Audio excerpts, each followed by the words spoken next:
This is the Trib Live High School Sports Network, the official streaming partner of the WPIAL, featuring exclusive coverage of all playoffs and championships, stretching across 10 counties, 2,000 broadcasts a year, live and forever archived. Trib, hssn.triblive.com. The high school football tradition in Beaver County lives right here on Beaver County Radio. It is complete to John Lucas at the 30, 20, 10, 5, Snap is good. It is down. The kick is up and good. He's got room. 10-5 touchdown. You better believe it. Today's game coverage is being brought to you by Dr. C. Timothy Lipp, Beaver County Career Technology Center, the Community College of Beaver County, Electric Garage Door Sales, Falcone's Moon Township Ford, the Beaver Falls Municipal Authority, Tri-State Neuropathy, Friendly Federal Credit Union, Fry Transportation, Keystone Wellness Programs, Drug-Free Aliquippa, the law firm of Luxembourg, Garbutt, Kelly, and George, and the Lockwood Insurance Agency, among others. Now it's time to go into the broadcast booth as 2022 high school football comes your way on 99.3 FM, 1230 WBVP, Facebook Live, and the Trib Live High School Sports Network.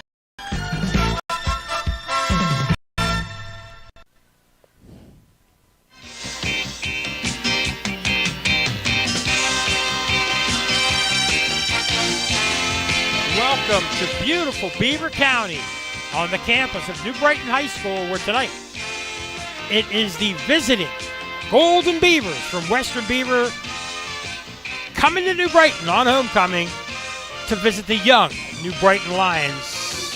Welcome, everybody. 1230 WBVP, 99.3 FM, and Trib Live, and also Facebook Live. Today we'll have this game for you. I'm Mike Azadian, and alongside me is John Parada, Mr. Beaver County. Hardly. Before we get on and say anything about anything else, we want to wish one of our partners in crime, some good health, Mr. Barrickman. Hope you're well. Hope you're doing well, and hope to see you behind a mic soon. He's the Hall of Famer. Usually I'm with the coach, Bruce Fry. Last week I was with the state representative. So, I mean, I'm the low man on the totem pole here, John. I'm just a mattress salesman. So I feel kind of like out of it compared to everybody else.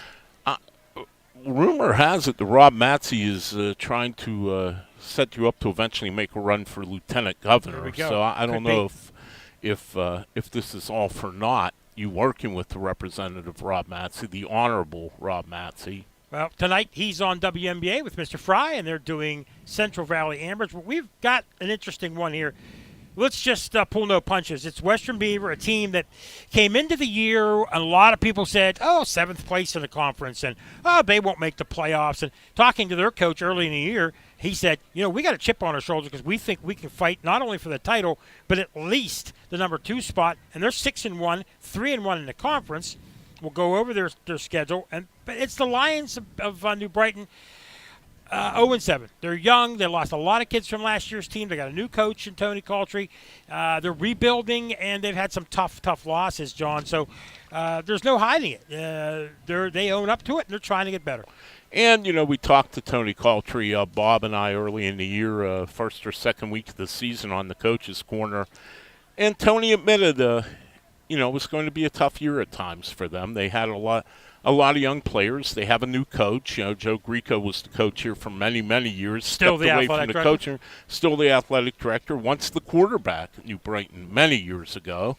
And there was going to be a rough transition. There was no doubt. They lost a lot of players from the team that went to the playoffs and upset Washington in the first round last year.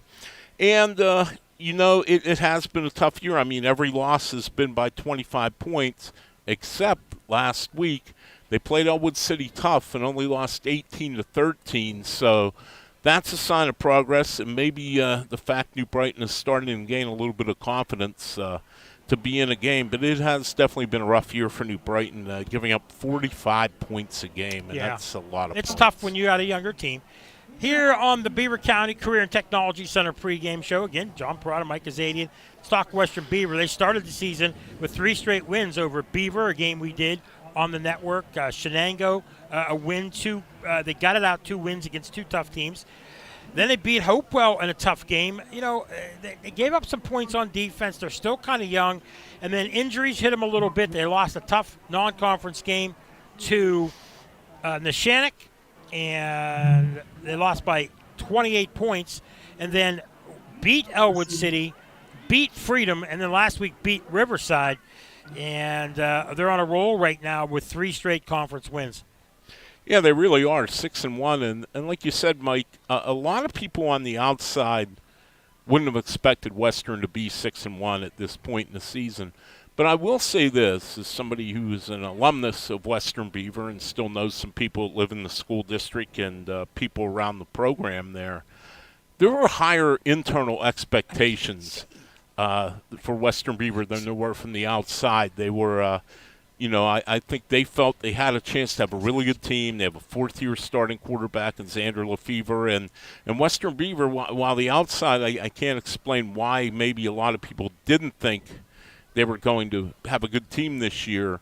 I think internally they are not surprised they're 6-1 and right in the thick of the potential winning the conference. It could come down to the last night of the season when they play at Beaver Falls 2 weeks from tonight. You mentioned some of the talent they have. Xander Lefevre, a 4-year starter at quarterback. They've got some other interesting kids, too. DeAndre Robinson, a junior running back. Levi Gray, a senior wide receiver, a kid you'll see touch the ball a handful of times. Dorian McGee, a big kid, freshman, actually a junior, a wide receiver, tight end, also a tremendous basketball player. A lot of talent there.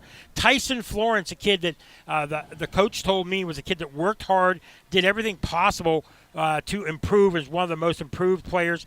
Aaron Smith, and also one of the guys, Mikey Crawford, he's out. So they do have some injuries. They had some injuries a few weeks ago, but they're mainly healthy other than Mikey Crawford, a junior wide receiver, Dante Grain, a junior wide receiver, and Josh Pratt, a freshman wide receiver. So they're back to health, which is good going toward the end of the year, John. Yeah, absolutely. I mean, you want to be, at this late in the year, you're not going to be totally healthy, and they're fortunate for them they are getting healthier than they were. But I want to touch on Tyson Florence for a minute, if I can. He had 6 touchdowns rushing last week against Riverside. Western Beaver won that game 49-21 up the road here against Riverside, and 6 touchdowns is pretty good. I don't care what level you're playing at. That's just something you don't see happen very often, and that was really, really impressive to me that he finished 6 touchdowns in one game. On the other side, we touched on it, and we won't belabor it. The Lions, tough loss to Laurel early in the year, shut out by Hopewell, got beat up by Rochester, Beaver Falls as well. Hung in there a little bit with Mohawk, but eventually lost. Tough one than Neshannock. And you mentioned last week improved some in a tough ball game. So I guess last week is something you look at where New Brighton's thinking, hey, we got a lot of young kids. They've been beaten up a little bit, but, their end of the season schedule at Riverside, a team that's getting hurt up, and Freedom, 2 teams that have had some tough times this year and have had some injuries. So things kind of look possible, if not today, maybe one of the next 2 weeks for them to get a win under their belts. Well, that would be the goal, no doubt. I think nobody wants to go through the season 0-9. That's awfully hard to swallow. You put in all the time in the summer getting ready for the season, put in the time at camp, put in all the practice time week after week, and have even one win to show for it at the end of the year would be pretty tough. And like I said, maybe for New Brighton, that giving Elwood City a good game last week might have been the spark they need, give them a little bit of confidence. And I'm sure the confidence has waned at times this year, which is only natural to happen when you're getting beat week in and week out. But the coaches seem to be positive. They do have a few injured players, and Gianni Dietz and a few others. You see him on crutches. You see him. But that's going to happen to any football team. It doesn't matter. But when you're playing at this level, it's hard losing good, productive kids. And they do have a very small roster, John, and a lot of young players playing. They don't have a lot of seniors. So it is rebuilding, and they're hoping under Tony Caultree to not only compete tonight, but get a win and build towards the next year. And that's just what you have to do when you're in their position. Absolutely. And, we talked to Tony, like I said, earlier in the year. And that's what his team lacked more than anything, was this varsity football experience. And it's different when you get to the varsity level, even from junior high and what have you. It's just a different game. It's a faster game. The kids are bigger. The kids are faster. And it takes a while to catch up sometimes. And New Brighton is in that situation now. And, you know, you hope for them, and I'm sure they hope that next year or the year after, they look back at this season and go, well, it was a rough year, but it was a really good learning year for us, and we've taken what we've learned and we've become a winning team.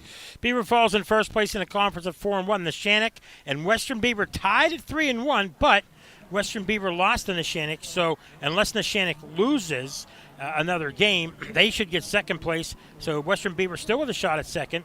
Riverside and Mohawk tied for fourth.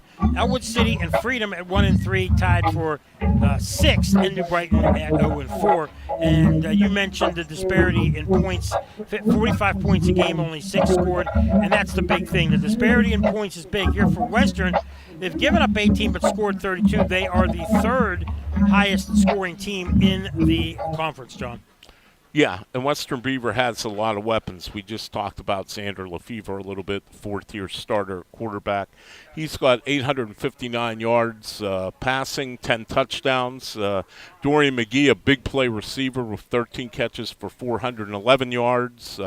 Tyson Flores coming up 6 TDs and 854 yards on the ground this year and 104 carries. Also 8 catches for 72. So Western Beaver does have a fair amount of firepower, and they have Aaron Smith, who did backflips coming out onto the field. Well, we'll talk more about these teams. We'll get ready for the game. We're going to take one final break here on 1230 WBVP, 99.3 FM, Trib Live High School Sports Network, and Facebook Live. I'm Tiani, and I'm equipped. Hi, I'm John, and I'm a Bobcat. Hi, I'm Cassie, and I'm a warrior. I'm David, and I'm a warrior. Hi, I'm Dominique, and I'm equipped. This is Daniel from Hopewell, a proud Viking. Well, it's true that when it's game time, we might be on different sides. It's the other team that we are all part of, a team that will make a real difference once the season is over. That's because we are all training for a very long and profitable postseason at the Beaver County Career and Technology Center. For 45 years now, the Beaver County Career and Technology Center has been creating top-notch performers from all local Beaver County high schools. Our spirited recruits have made the starting lineup and performed like all-stars in many different fields. Why not join our team? Visit bcctc.org, celebrating 45 years as the best place to start a career. The Beaver County Career and Technology Center. What about them?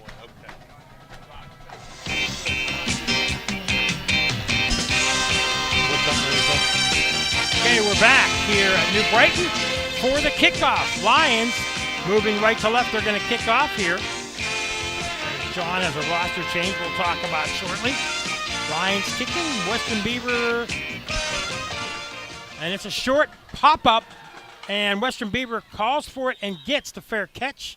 That is going to be Levi Gray. So Western Beaver in the white away uniforms with purple pants and purple numbers, and the Lions of New Brighton in the garnet and gray. Is that right, Mr. Walsh, our on-site producer? Garnet and gray, correct? Crimson and gold.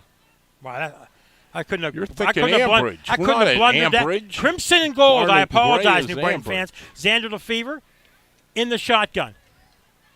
Handoff, first man to the left-hand side, and that is Tyson Florence, and he goes all the way to the 47-yard line of New Brighton, and a quick end around and a nice gain and a first down.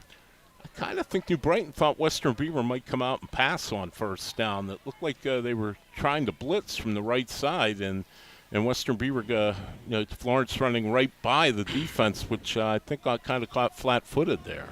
Florence, a lot of times, lines up almost as an H-back, step off the line, and he just comes to the left and takes the carry. Let's see if they do that again.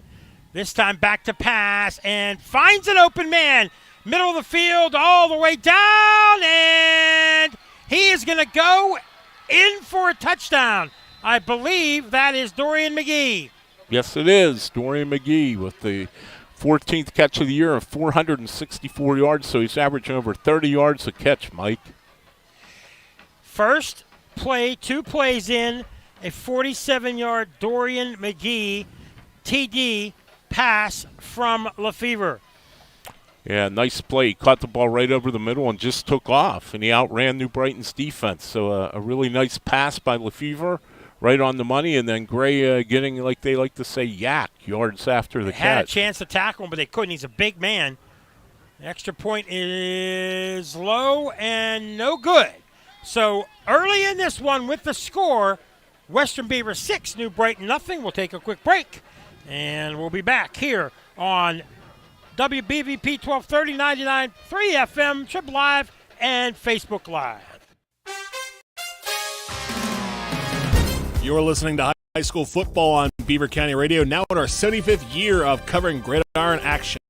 Coverage is being brought to you by Friendly Federal Credit Union, the Lockwood Insurance Agency, Falcone's Moon Township Board, Electric Garage Door Sales, Fry Transportation, Luxembourg Garbett Kelly and George, Dr. C. Timothy Lip, the Community College of Beaver County, Keystone Wellness Programs, the Beaver Falls Municipal Authority, Drug Free Aliquippa, the Beaver County Career Technology Center, Tri-State Waters, Medic Rescue, and Beaver County Radio.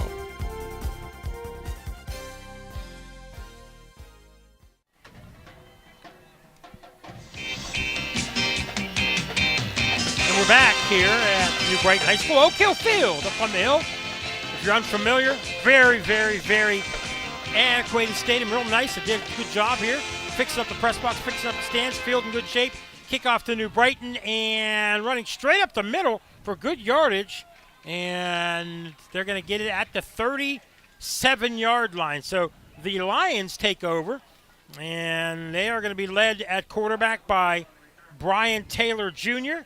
You'll see Kevin Williams at running back, Michael Vion, one of the wide receivers, Tyler Rombold, a receiver, and Trayvon Phillips will be one of the main guys as well. But, whoops, here we go. And it's going to be Brian Taylor at quarterback, a junior. Taylor in shotgun, takes the snap, hands off, fumbles the ball, it's loose. Who gets it? Western says they have it. And what's the official say? Yes, the official says Western. So fumble on the first play, and things just don't look good on the first series for New Brighton. That's about the worst thing you'd want to see after giving up a touchdown 2 plays into the game. Just a bad exchange. Weren't able to get the ball into the running back's hands in time, and the ball popped loose, and Western Beaver has it, and they're in prime position again. First-year starters all over the place. Yeah. A young line, young kids, and they're going to hang in there, do the best they can. But here's Western, again, with Xander Lefevre, 4-year starter at QB, in shotgun. Lefevre gets the snap, hands off. First man through, going right side around the end. That is Florence, and he gets down to the 20-yard line. Tyson Florence behind some good blocking. Yeah, Florence goes around right end this time, went around left end on the first play of the game. Big yardage both times, and Western Beaver getting a lot of chunk plays here so far. All 3 of the plays they've ran have gone for at least 15 yards. And you could just see the disparity on the line. And a lot of young kids in the secondary, a lot of young kids on the line for New Brighton. And when you got a small roster, that's what you do. Lefevre now under center, traditional back, pitch back to Florence. He goes left side, follows a blocker. He's at the 15, 10, 5, and he rumbles into, or does he go out of bounds? I think he got in, but there's a flag down at the 25, Mike. Looked like he got in from 20 yards out, but it might be coming back. I think it is. And it is going to be against New Brighton. Oh, personal foul, but offsetting. Both teams offsetting, yeah. So that means the play will see. So that's a 20-yard touchdown by Tyson Florence. Well, he had 6 last week, and he has 1 a minute. And now they're waiting to see. Wait a minute.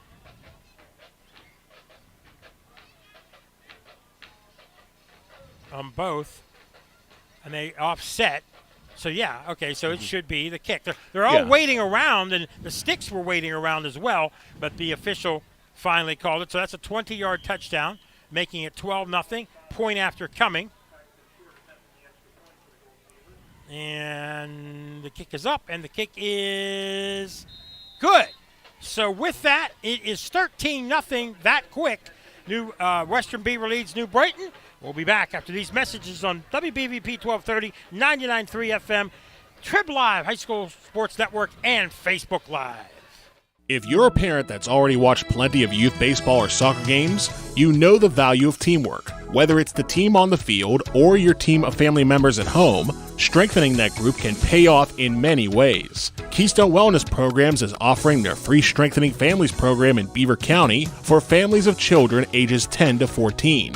Learn how to increase family bonding and communications, all while having fun together. Visit KeystoneWellnessPrograms.org for details. Yeah, don't be afraid to tell me if I miss it. Okay. Passing short. Okay. I'm trying to. Some numbers I can get real easy, and others I can. We're back. At New Brighton, Mike Kazadi and John Parada, the king of Beaver County. And Hardly. Yeah, I'll anoint myself as the Duke. Anyway, kickoff, Western Beaver, and they line drive it.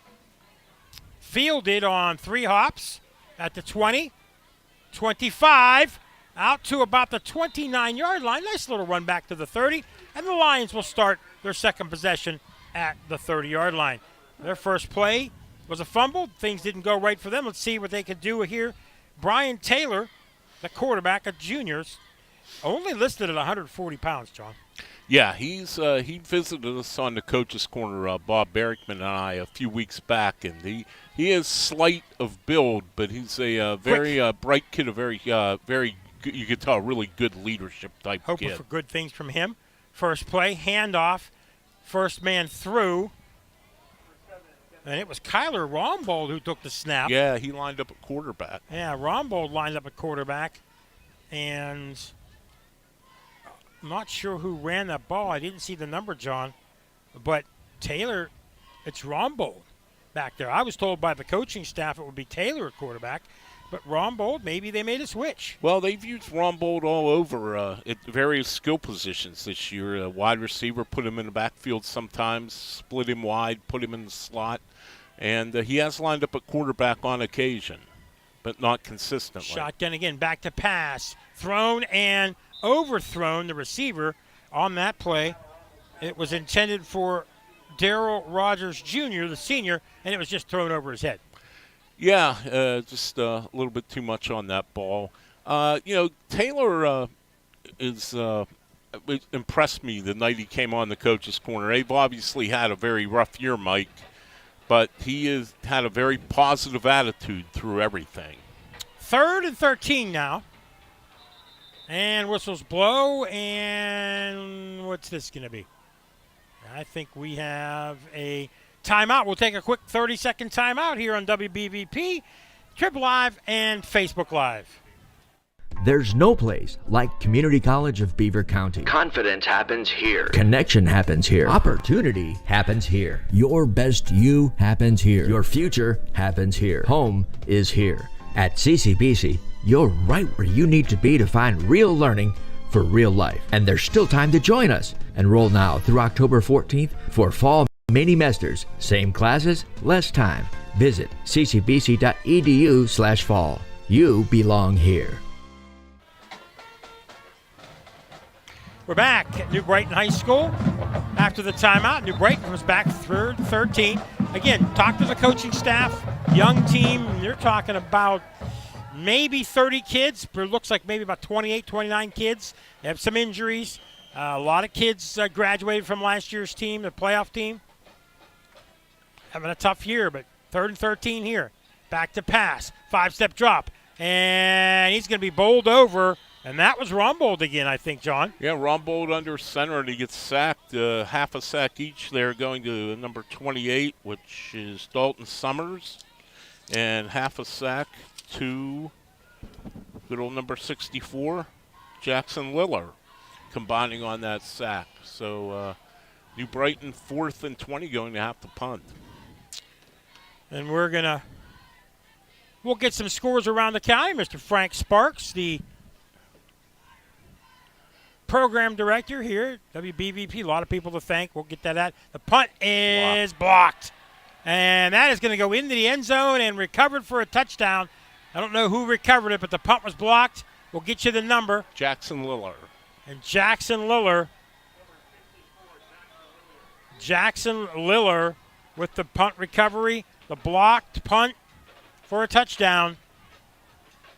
And things just keep piling up against the Lions, John.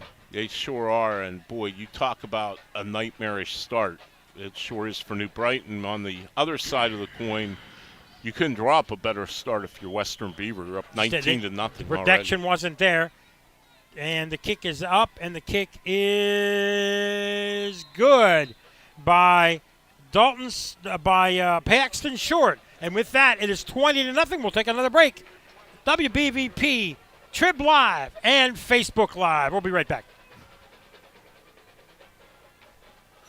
I just love my Tyler Mountain Waterman. That's something I hear all the time. This is Stefan Sasek from Tri-State Waters. I'm the guy that is out and about delivering that Tyler Mountain 100% natural spring water. I'm everywhere from New Brighton to Old Economy. Tri-State Waters delivers, and I'm the one driving the truck. From Beaver to Raccoon Township, I'm the waterman they love, and the waterman that delivers. We even go to Poland, well, Ohio that is. If you need home or office delivery, call today and ask for Stefan, 724-774-4644.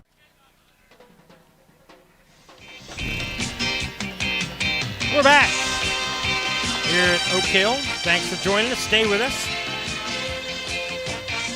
Been tough for New Brighton early on, down 20-0. Western kicks off. Another line drive by Paxton Short, and that ball is picked up at the 3-yard line, fumbled, and they tackle the young man at the 1. Ooh. Oh my! New Brighton will start at the 1-yard line. Nearly got tackled for a safety. He finally got on the ball right before it touched the goal line, Mike. You hate to keep making excuses or saying anything back, but they're young kids. A lot of them haven't played varsity level before, and you get into a game, and the struggles keep happening. So they'll start at the 1-yard line, down 20-0. Well, to be quite frank, Western Beavers is bigger and stronger than New Brighton. They are. I mean, they just bull rushed on the block punt. They did. And the punter never had any time. The snap was fine, but they were right in the backfield before he could even drop the ball onto his foot. Just trying to get out of the shadow of their goal line. Did that. And a straight snap to, I think, Rombold. It was Rombold, yes. And Rombold is going to get about 3 yards. He gets out to the 4. Not a bad play, John, because you don't want to get tackled in the end zone. So now 2nd and 7 it should be. Yeah, somebody got in there and got a hand on that punt. Unfortunately, we couldn't see from up here who it was. But our apologies. It's just dim lighting, and it's just tough to see. You're right. 3 or 4 guys got him. So 2nd and 7 under center. Handoff, first man through, and he's going to get about 2 out to the 6. And that is going to be Kevin Williams, the senior, 5'7", 230-pounder, big guy. So 3rd and 6, they're going to give him 1. See if Rombold, we expected Brian Taylor. I think he started this, but after that fumble, they have gone to Kyler Rombold, and we think it's Rombold in there now again. Under center. Taylor's back. Taylor's back now. So Taylor runs around and out to about the 12. Rombold ran it. Rombold ran it, hand off to Rombold. Confused. Yeah, Rombold on the quick handoff. He goes around left end and doesn't get much, so it's 4th down. They're going to have to punt again, and this time from the end zone, John. They have us more confused than the Western Beaver defense, unfortunately. Well, yeah, they yeah. both line up there, and they switch each time. Yeah. And so it's just impossible to tell from this angle. So we apologize to the Rombolds and the Carters. Or Taylors, I'm sorry. Punt is blocked again, goes out of the end zone. That'll be a safety. Yeah. They can't contain Western Beavers up front, and they're just basically – they're on the punter before the ball gets back to him. And safety makes it 22-0. And we'll keep things here for this break. And at 22-0, John, we knew it was going to be rough. New Brighton is young. New Brighton's had a lot of issues. And when you just don't have the size on the line. And Western, they got to play. They got to play hard. And I'm sure we'll see a lot of their young kids, if not late in this half or then the second half. I would think so. And, I mean, Western Beaver couldn't come in here and fool around. They're in the middle. I mean, they still think they have a chance to win the conference, and they do have a chance to win the conference. And, I think, while we're talking about New Brighton being young, I think Western Beaver's good. They've got a pretty good team. You're talking about Ron Busby. He told me, some publications picked them 7th, and he thought that's real low. I thought so, too. I kind of thought they'd be fighting for at least 2nd behind Beaver Falls. That's where they're at now. Tied with Neshannock, so 2nd or 3rd. I thought they were with Lefevre back and Mikey Crawford and Aaron Smith. And when I heard about Tyson Florence, how good DeAndre Robinson is, when you got weapons like they've got. And here is a free kick. And Western's going to get it at the 50. That is Florence. He goes left side, 40, 35-30, 25-20, 10-5, touchdown. Wow. What a run back by Florence. Took it at the right hash mark, cut it left, and he just basically outran New Brighton. It was as simple as that. About 50 yards? 45? Yeah, 51. 51-yard run back by Florence, and it was just turn on the Jets, and he just left everybody from New Brighton in his wake. And we're not even midway through the first quarter, Mike, and it's 28-0. Yeah, things just aren't very nice for this team right now. It's a tough one on homecoming. Paxton short on for the extra point to make it 29-0, and Western missing a guy, and they better hurry up. You don't want to do this come playoff time. You have to have everybody on the line. And the snap is good. The hold is good. The kick is up, and the kick is no good. So it's 28-0, just like that. We'll be back. We'll take another break here on 1230 WBVP, 99.3 FM, the Trib Live High School Sports Network, and Facebook Live. Hi, this is Bob Barrickman here for Fry Transportation. When it comes to school buses in Beaver County, it sure is hard not to notice the shiny Fry Transportation fleet. Fry Transportation has been a local family-owned Beaver County business for over 30 years. As any successful football team must be dependable and reliable, these same qualities have made Fry Transportation a champion operation. Best wishes to all local teams and safe travels to the gridirons this season. From your friends at Fry Transportation. We're back here at New Brighton, and New Brighton having a tough one. If you're listening, if you're a Western fan, you're happy right now. 28-0, although they've missed a couple extra points. And Western kicking off to New Brighton again. Kickoff is a high one. Fielded on the run. Fumble! Loose ball! And, oh my goodness, it looks like Western has it again. Yeah, Western Beaver gets it again. On the fumble recovery was Harwan Moore with the fumble, and Western Beaver in good position again on the New Brighton 30. Young man came up, hit him in the chest, bounced. 7 different players touched it, and Western takes it at the 30-yard line. And we're going to get a timeout by the New Brighton coach. And, John, you've been around sports for a long time. You've seen a lot of great games, high school, pros, you name it. Situations like this, what do you say to your kids? I don't know what you say other than they need to play better fundamentally. They are beating themselves with a lot of mistakes. I mean, it's not like Western Beavers forced many mistakes. They're just not blocking. They're not tackling. And they can't hold on to the ball. And I think what you need to do is you tell your team, you might have to give them a little tough love after this game and say, look, we got to get back to the drawing board. Yeah. We've got to learn the fundamentals of football here. You could say you're young, and that's one thing. And they don't have a big roster. That's another thing. But I think you've got to beat the bushes, and you've got to get these kids into school and get kids that are talented to come out. And then I think they've had talent here at New Brighton over the years. And I was on the field, and I saw some of the players, a couple of big kids. But a couple of coaches told me there's a lot of kids that really haven't played before, but still, you make a great point. Fundamentally, you're hurting yourself. And you've got to just, even if you're going to get beat, you get beat, but don't beat yourself. Yeah, I'm not questioning the effort. I'm sure New Brighton's kids are trying. It just the execution is just not there. Xander Lefevre in again in shotgun formation. He has two receivers to his right, one to his left. He has a sidecar. He goes to shovel. That is to Florence. He goes left side. Good tackling by New Brighton. They stop him for about a 2-yard loss. Now, maybe that's what New Brighton needs to finally settle down. That's the first positive thing that's happened in this game for New Brighton.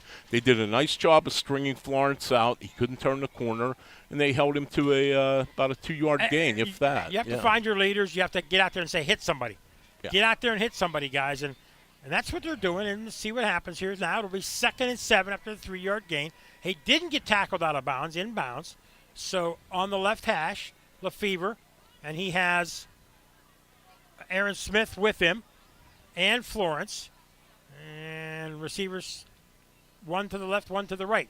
Back to pass. He waits. He throws it deep towards the end zone, and that is caught for a touchdown. Let's see who gets that. I believe Levi Gray. Yes, it is. Levi Gray on a 27-yard touchdown, but there's a flag on the play, and that's against Western Beaver. So it goes for naught, Mr. Parada. And, we talked about New Brighton having their first good thing on the last play. This is really the first bad thing to happen to Western Beaver here in the game so far. They appear to be a hold. Yes, it is a hold. Yep. So it'll come back. Yes. And that will come all the way back to that happened in the backfield, so that's going to kick them all the way back to the 46-yard line. At least in New Brighton's case, they finally have a chance to catch their breath. I mean, you can tell the game is just sped up and sped up and sped up, and it's spun out of control on New Brighton. Mm-hmm. And I think now this gives them a little chance to get their feet on the ground a little bit. And, I mean, it's hard. You're already down 28-0, but at least now maybe they can just focus a little more and kind of regroup and play better than they have so far. 2nd down and 26. Lefevre back to pass again. Has protection. Dumps it off middle of the field. Wide open. 40. 39 and dragged down at the 39 is Gray, but he fumbles, but he's already down. They ruled him down, Mike. So he picks up about 10. See about to the 39-yard line, so that's going to make it 3rd down and about 19, I think. Yeah. So you're right. I think this is a situation where New Brighton makes a stand a little bit on defense. I know if it's me, okay. I don't want to accept losing, but I want to be tough out there, and that's what you're going to be if you're a New Brighton kid. Be tough. Make them punt a couple times and do some things. I mean, 3rd down and 20. Lefevre in shotgun again, right in front of us, right hash mark. Calls for it. Handoff around the left end. And that is going to be Aaron Smith, and he rumbles down to the 18-yard line. They did the old switcheroo. They had Tyson Florence fake go right, and they had Aaron Smith go left, and they fooled your favorite announcer, and they fooled everybody else, and a big gain in the 1st down. How did Bob get fooled? He's not here. Oh, you said our favorite announcer. Anyway. Hurtful. Actually, I think it was sort of like an inside reverse because. That's what I mean. Yeah. It was, just when we said maybe New Brighton could finally take a deep breath and settle down, and Western Beaver runs a perfect play. I mean, just totally fooled New Brighton, and now it's 1st and 10 at the 10. 1st and goal at the 10-yard line. Lefevre with 5:11 remaining in the 1st quarter. New Brighton down 28-0. Western just having their way right now. Lefevre, handoff. This is Florence around the right side, and he rumbles into the end zone for a 10-yard touchdown. He made that look about as easy as you could make a 10-yard run look. Just Western Beavers just overpowering New Brighton on the line, and their running backs are getting plenty of room to run. A couple times Lefevre's dropped back to pass. Nobody's came close to putting any pressure on him, and they have the great skill guys, Florence, Lefevre, Gray, what have you, but they have a point after up and good by Paxton Short. Makes it 35-0. And we'll be back after these messages here on WBVP 1230, 99.3 FM, and Trib Live and Facebook Live. Believe it or not, you can celebrate an international occasion without ever leaving Beaver County. This is Cindy Haladio from Friendly Federal Credit Union.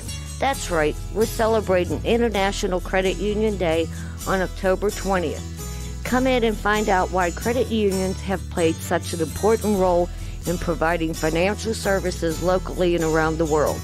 Meet me and my friendly staff. Click friendlyfcu.org or follow us on Facebook and Twitter.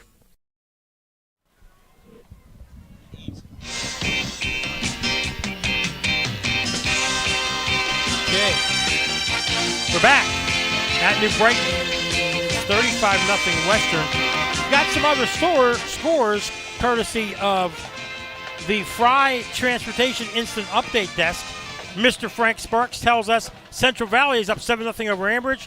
Now it's 14-0. Aliquippa 14-0 over Newcastle in the first. And Union 8-0 over Northgate. Line drive kick fielded and run out to the, big hit, but taking the ball out. And a fumble. No, a flag thrown after the tackle. And that might be a late hit, John. I'm not sure. I think it's either a late hit or maybe a face mask. We got a female ref here tonight. Yes, we do. Well, the side judge is a lady and not so uncommon anymore. I know. I've seen a couple. I don't have the officials' names, but something I could work on at halftime. Don't forget, halftime we'll have Dawn Rebel and Chris Harlan in the Trib Live halftime show. I'm still waiting for Dawn Rebel to ask Chris Harlan about our trip to the AFC Championship game in Denver. And that's against Western Beaver, and that's going to put New Brighton at the 49-yard line. The Lions start out in great field position, John. See what they can do with it here. Well, this is a break they certainly could use. They're finally out of into Western Beaver territory. Pass play and ball in and out of the hands of Darrell Rogers Jr., and throwing that pass, that was Brian Taylor. Well, Taylor put it right on the money, and that was a case of classic case of receiver already looking downfield before he caught the ball. And he was open. He was Catch open. It. I agree. Could have been at least 5 to 6 yards. Taylor had some zip on it. 2nd down and 10. Lions down 35-0 here.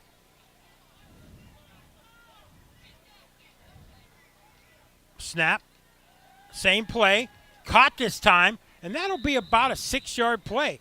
Inbounds, nice pass, nice catch this time. They went right back to it, and Darrell Rogers makes the catch. You know, I like that play call. I mean, in the grand scheme of things, it might not mean much in the final score, but you got to get it dropped, a wide-open pass. Go back to him. Give him a second chance. Let him redeem himself a little bit and also build a little confidence after a disappointing play. So I really like that. Was a really good call there by New Brighton. 3rd and 5. Back to pass again. Same thing. Caught. In and out of the hands of Rogers. That would have been a first down. He's got to catch that, John. Yeah. Again, wide open. Maybe he anticipated getting hit. Well, yeah, I think he did. And he did get hit there at the end by Dalton Summers. And I think that might have jarred the ball loose just a little bit. You know what? That's 3 straight plays like that. I think they're going to go for it here on 4th down. And you know what? Either that or go to the other side. Do they do it 4 times in a row? Oh, he's been open all 3 times, and, he should have had 3 completions. So. And they're playing him off the ball, too. So 4th and 5, New Brighton Lions going for it here. Taylor calls out signals. Set. Same play again. Caught. First down, Lions. This time it's Kyler Rumbold. 4 straight times and Western Beavers kind of not playing right up on the line against them. First down, Lions. So they move the sticks. Also had Kyler Rumbold on the coach's corner earlier this year, Bob and I, and he said he liked playing all over the field. He really enjoyed that role, and they are lining him up all over the field. First down, Lions. Taylor back to pass. 5, this time deep down the sidelines. Caught! And that is Rumbold again. That's Rumbold on the sideline route down to about the 5. We're going to say 5-yard line. I think 5-yard line. Rumbold on the deep pass. Go to them, young man. Well, hey, the 50-50 is being called out already. 3:33 remaining in the first. Lions have it first and goal at the 5. Run play and getting stopped up at the 5-yard line. Now there's flags flying. Flags all over the place. Laundry on the field. Look out. Possible to tell who that was. A lot of pushing and shoving there after the play, and the officials are sending both teams back to their huddles. And far side of the field, and going to be a couple yard loss, but there's probably going to be offsetting penalties from my guess here. Let's see if the officials, what they say. Okay. Against Western Beaver.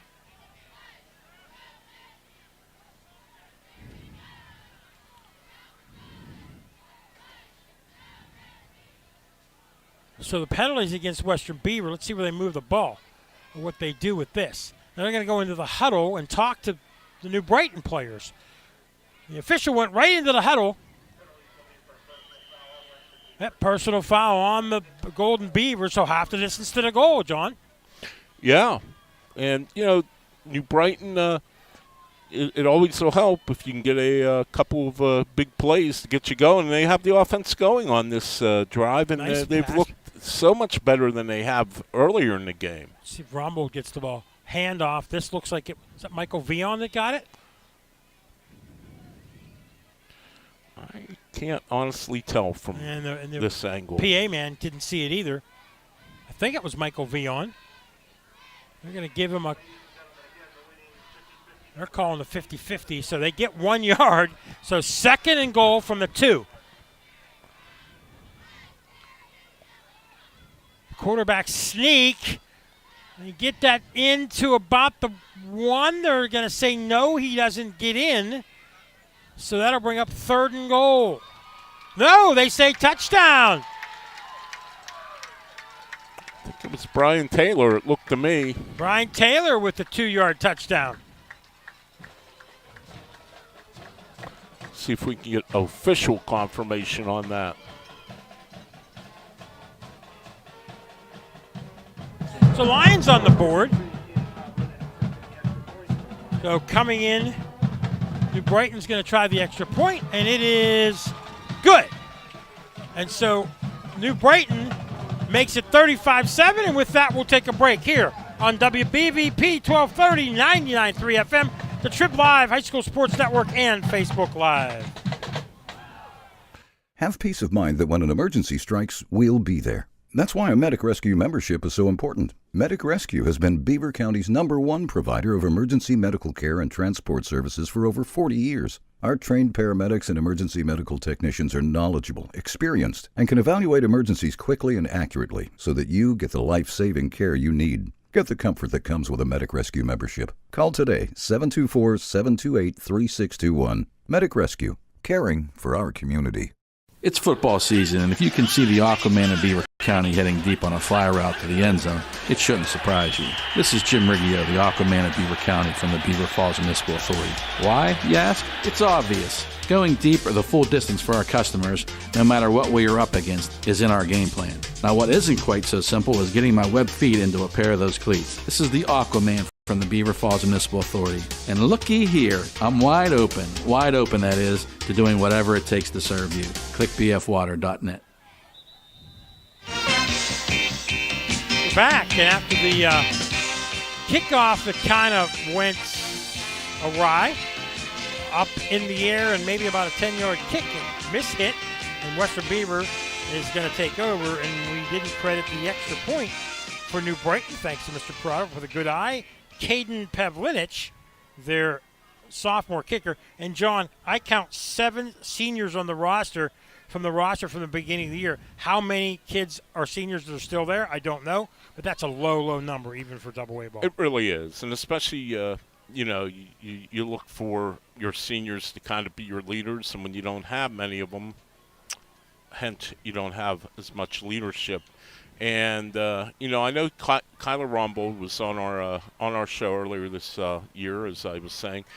he seemed like a good leader, but even he admitted he's a leader more by example. Yep. He's not somebody that's going to get up in your face. And 8 juniors, Rombold, one of the seniors. With the ball, handoff under center, it was Lefevre. Lefevre hands off to Florence, I believe. Let's see. Tyson Florence, and he's going to get about 6 yards. Under center this time was Lefevre. Lefevre, 6 foot, 190, very talented young man, 4-year starter. You don't see that that often anymore, but at this level of football, you do. You know, you wonder if Western Beavers maybe going to try to go on a little bit of a more conservative, grinded-out drive, just to eat up a little clock and not give New Brighton a chance to even have any thoughts of coming back in this game. Lefevre under center, hands off again this time. Here he takes it himself on the fake, goes left, first down, and he jumps 30, 25, 20, 15, down to about the 14-yard line. Fake the handoff. Florence goes into the line, and Lefevre goes around left side. Yeah, and New Brighton really bit on the fake, and Lefevre ran right by the defense. And, he does something interesting. He likes to jump. I know, that's going to get him. And I hold my breath every time he jumps. I mean, every game I've done, he's done it once or twice. Yeah. First and 10 at the 12. Lefevre under center again. I formation. Handoff, first man through. I believe Florence. He's going to get a couple. I mean, Tyson I appreciate. Florence. I'm sorry. Sorry, Tyson Florence, their main back. Yep. Go ahead, John.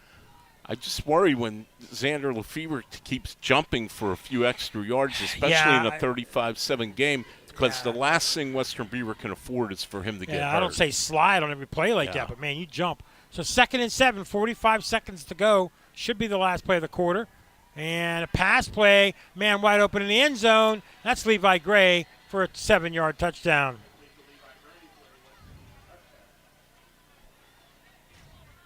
Gray wide open in the end zone, and Lefevre just lofted it in there. A nice, easy 9-yard pass play, and New Brighton has their moment, and Western Beaver immediately goes right back at them. And Mike, Western Beaver has 41 points right now. We haven't even played a quarter. Paxton short kick up and good.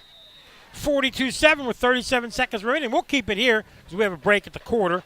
And, John, we kind of expected things not to be, we kind of expected Western Beaver to score some points. We knew that was going to happen. But, as you pointed out, some of this was, New Brighton just handing Western Beaver some easy points with the 2 blocked punts and a fumble. I mean, you take that stuff away, they're still winning, but it's now 28-7, and it's manageable. But they didn't help themselves with mistakes. Mistakes have worked cost them. No, and they dug such a big hole. And this has to be a little disheartening.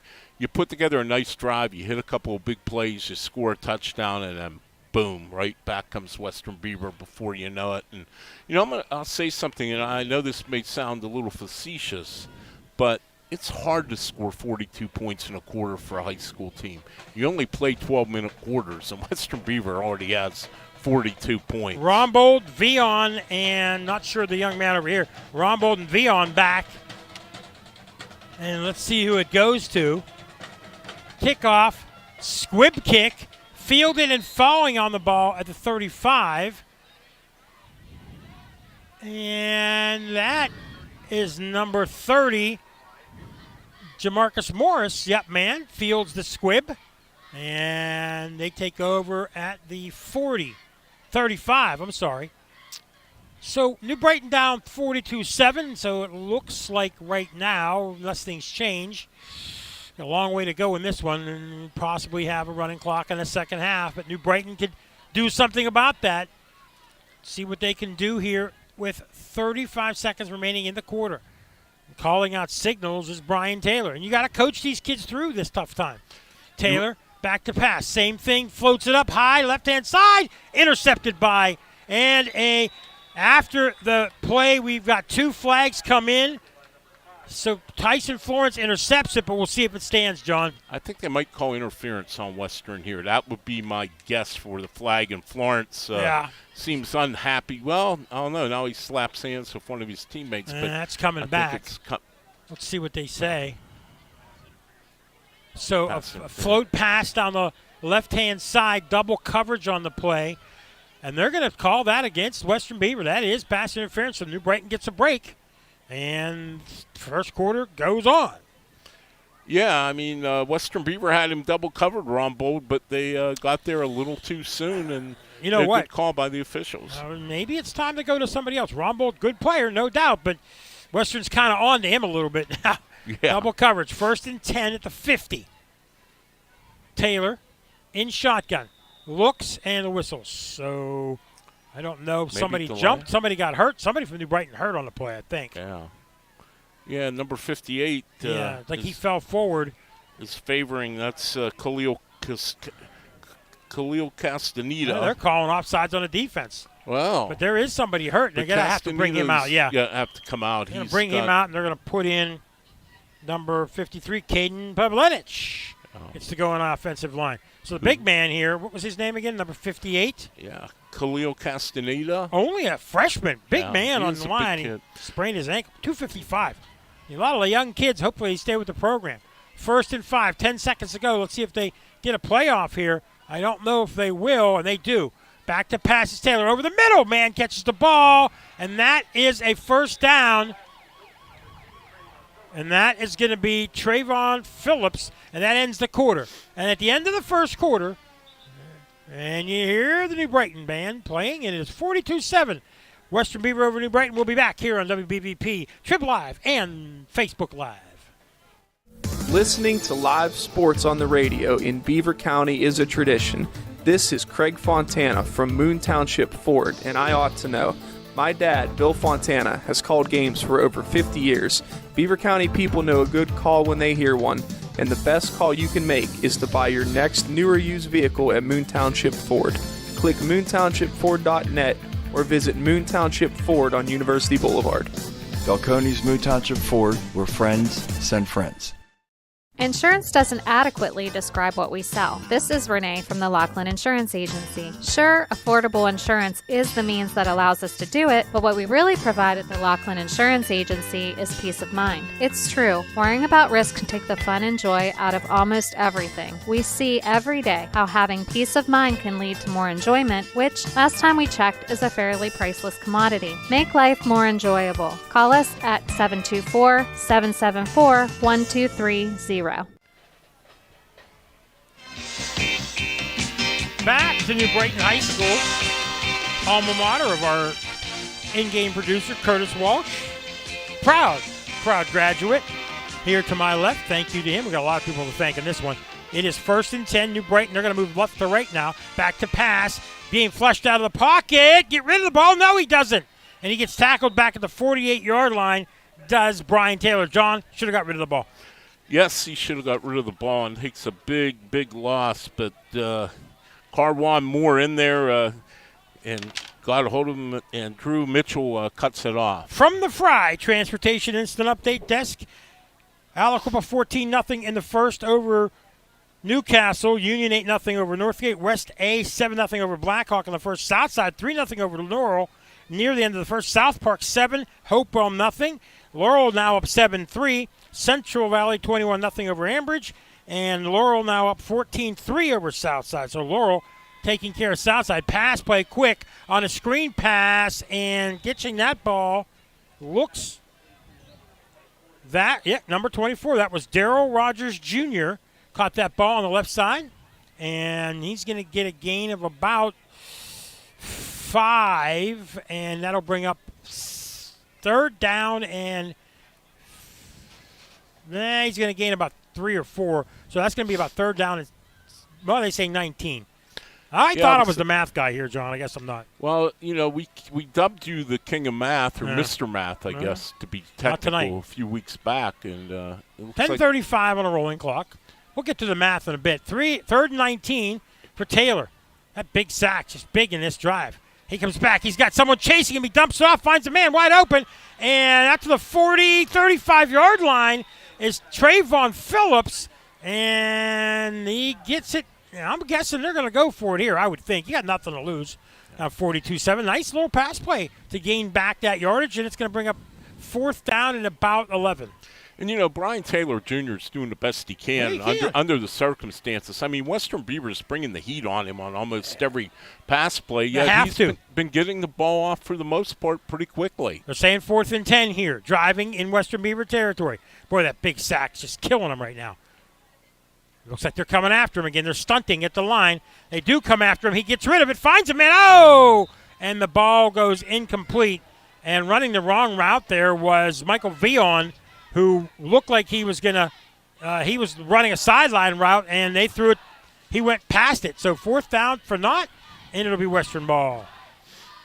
Yeah, Vion not where he was supposed to be there. Apparently, or maybe Taylor threw the ball to the wrong spot because Vion kind of threw his hands up, like kind of plaintively saying, "What the heck? What was I supposed to do there?" So after the turnover on downs, Western starts at their own 37.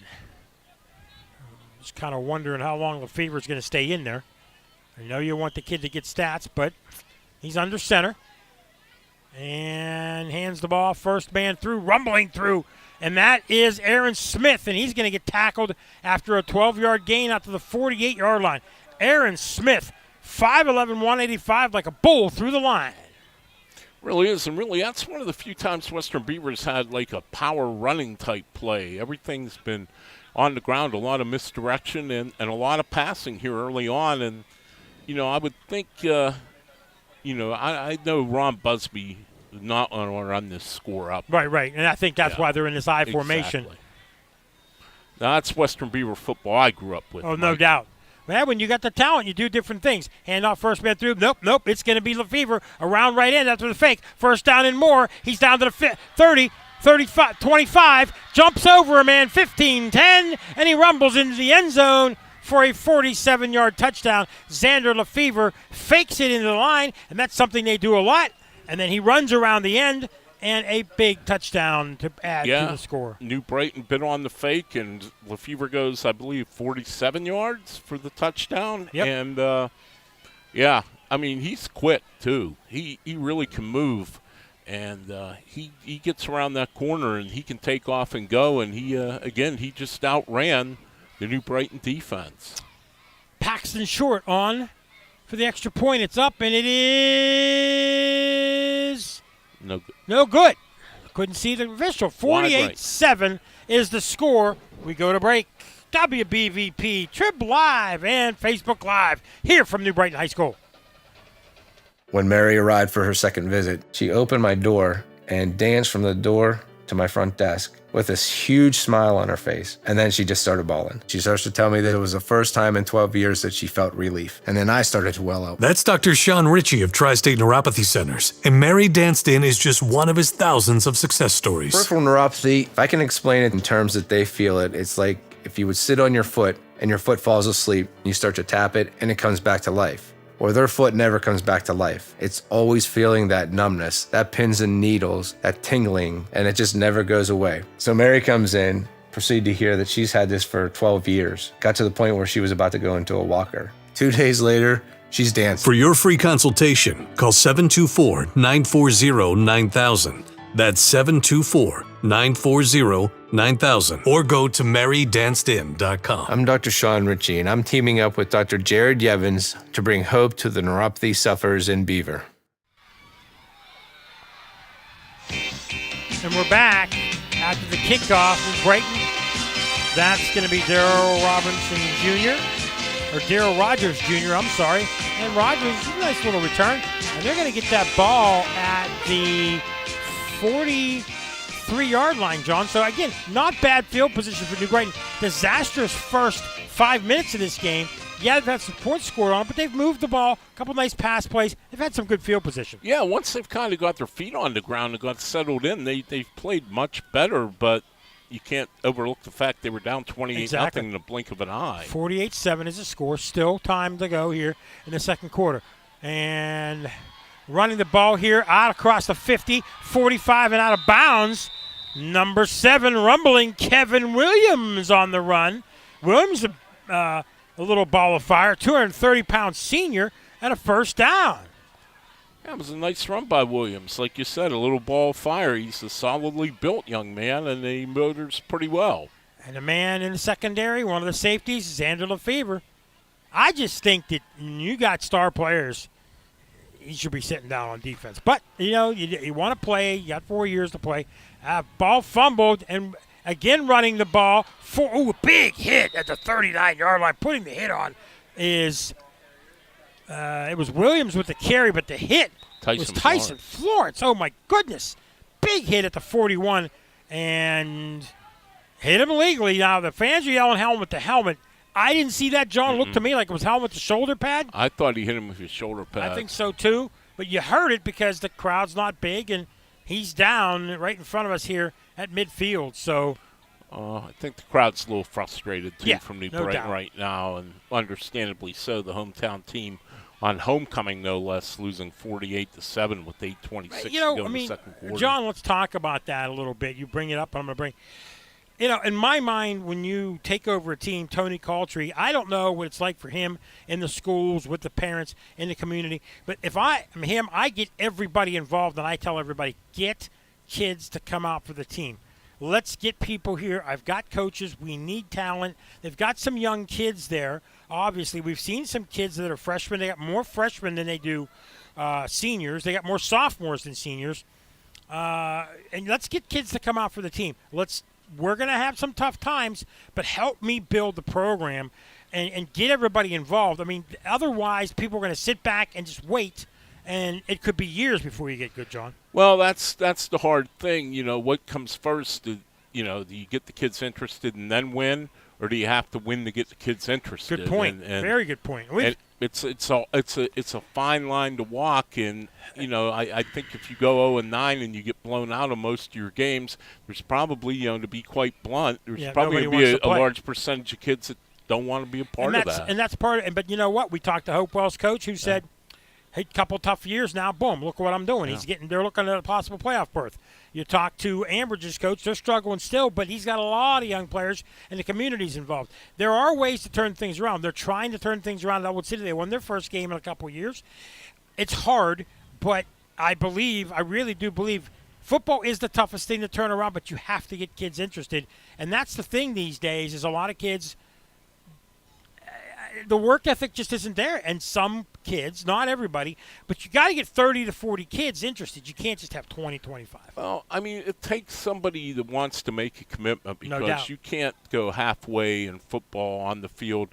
It's a lot of time. It's a lot of work. It's a lot of physical work, a lot of physical labor, practices. But it's pride in your community, pride in your school. I mean, when I grew up, there was pride. There was a lot of pride, and there still is in a lot of schools. And I think there's a lot of pride here in New Brighton. I really do believe there are a lot of people here in New Brighton that want to see this succeed.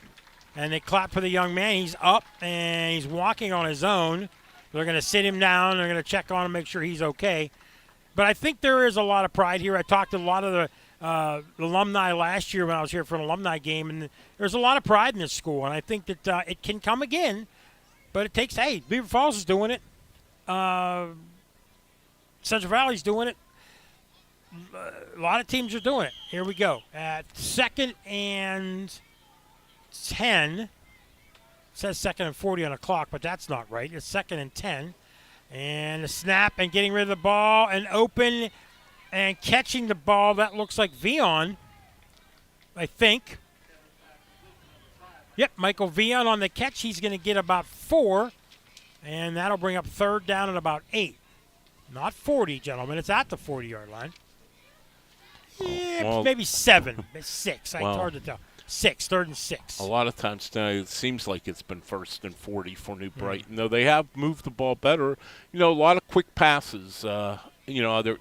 They've adjusted to what they can do. It's obvious they're not going to be able to go toe-to-toe with Western Beaver and play power football. They just don't have the personnel for that. Timeout by Western Beaver, I think. Go ahead. I mean, they don't have the capability to hold Western's pass rushers off enough to take many 5-step drops. So they've adjusted, and Taylor's doing a lot of quick drops and fire the ball out. Exactly, 5, and that's what you have to do. You go back 6, 7 steps, and you wait 10, 15 seconds for pressure to get to you, you're going to get sacked. And he's had that happen, so he's taken those couple step drops, as you point out.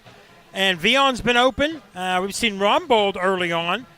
We've seen Daryl Rogers Jr. have the ball thrown to him quite a bit as well. So Lions now, I would think this is they definitely are not going to punt if they don't succeed on third down here. But 3rd and 6, I'd say look for a pass, short out again.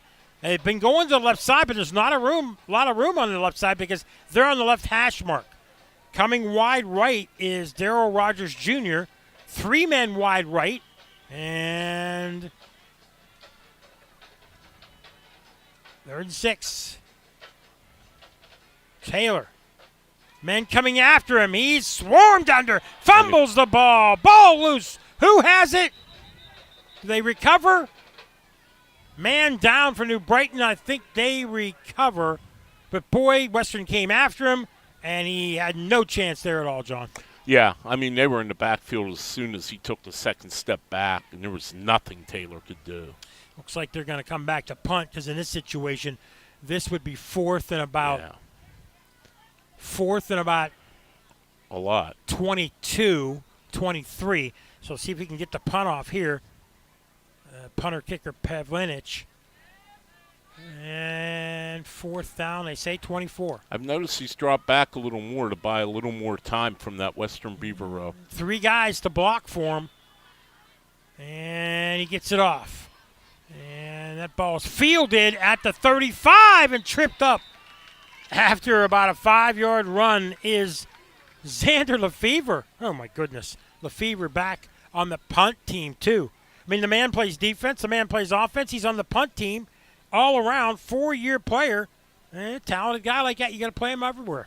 You do, and, I mean, you're a double-A school, and really, technically, they should be an A school, but because they have the cooperative of Lincoln Park, they play in double-A.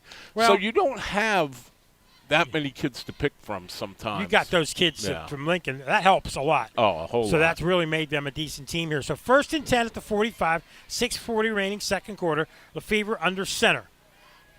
I formation. We've seen that the last 3 times they touched the ball. Handoff, first man through, and good New Brighton defense there as Aaron Smith has nowhere to go, and that's going to be a couple-yard loss, and that's the best defensive play for New Brighton all game. Yeah, they got in there, and Aaron Smith had nowhere to go, and it was one of the few times where Western Beavers line didn't overpower New Brighton. New Brighton did a good job of getting a good push, and actually threw him for about a half-yard loss. After this play, we're going to get some. Instant update desk. Instant update desk. That is the Fry Transportation instant update desk. 2nd and 11 for Lefevre. Hand off. He keeps it himself. And now he pitches back. Ball fumbled. Boy, that was a weird play. He goes to go right side like on an option play. And at the last minute pitches back. And a fumble, and they lose about 5 yards to the 40. But let's go to the instant update desk. Central Valley now up 28-0. Middle of the second over Ambridge, and Laurel still up 14-3 over Southside.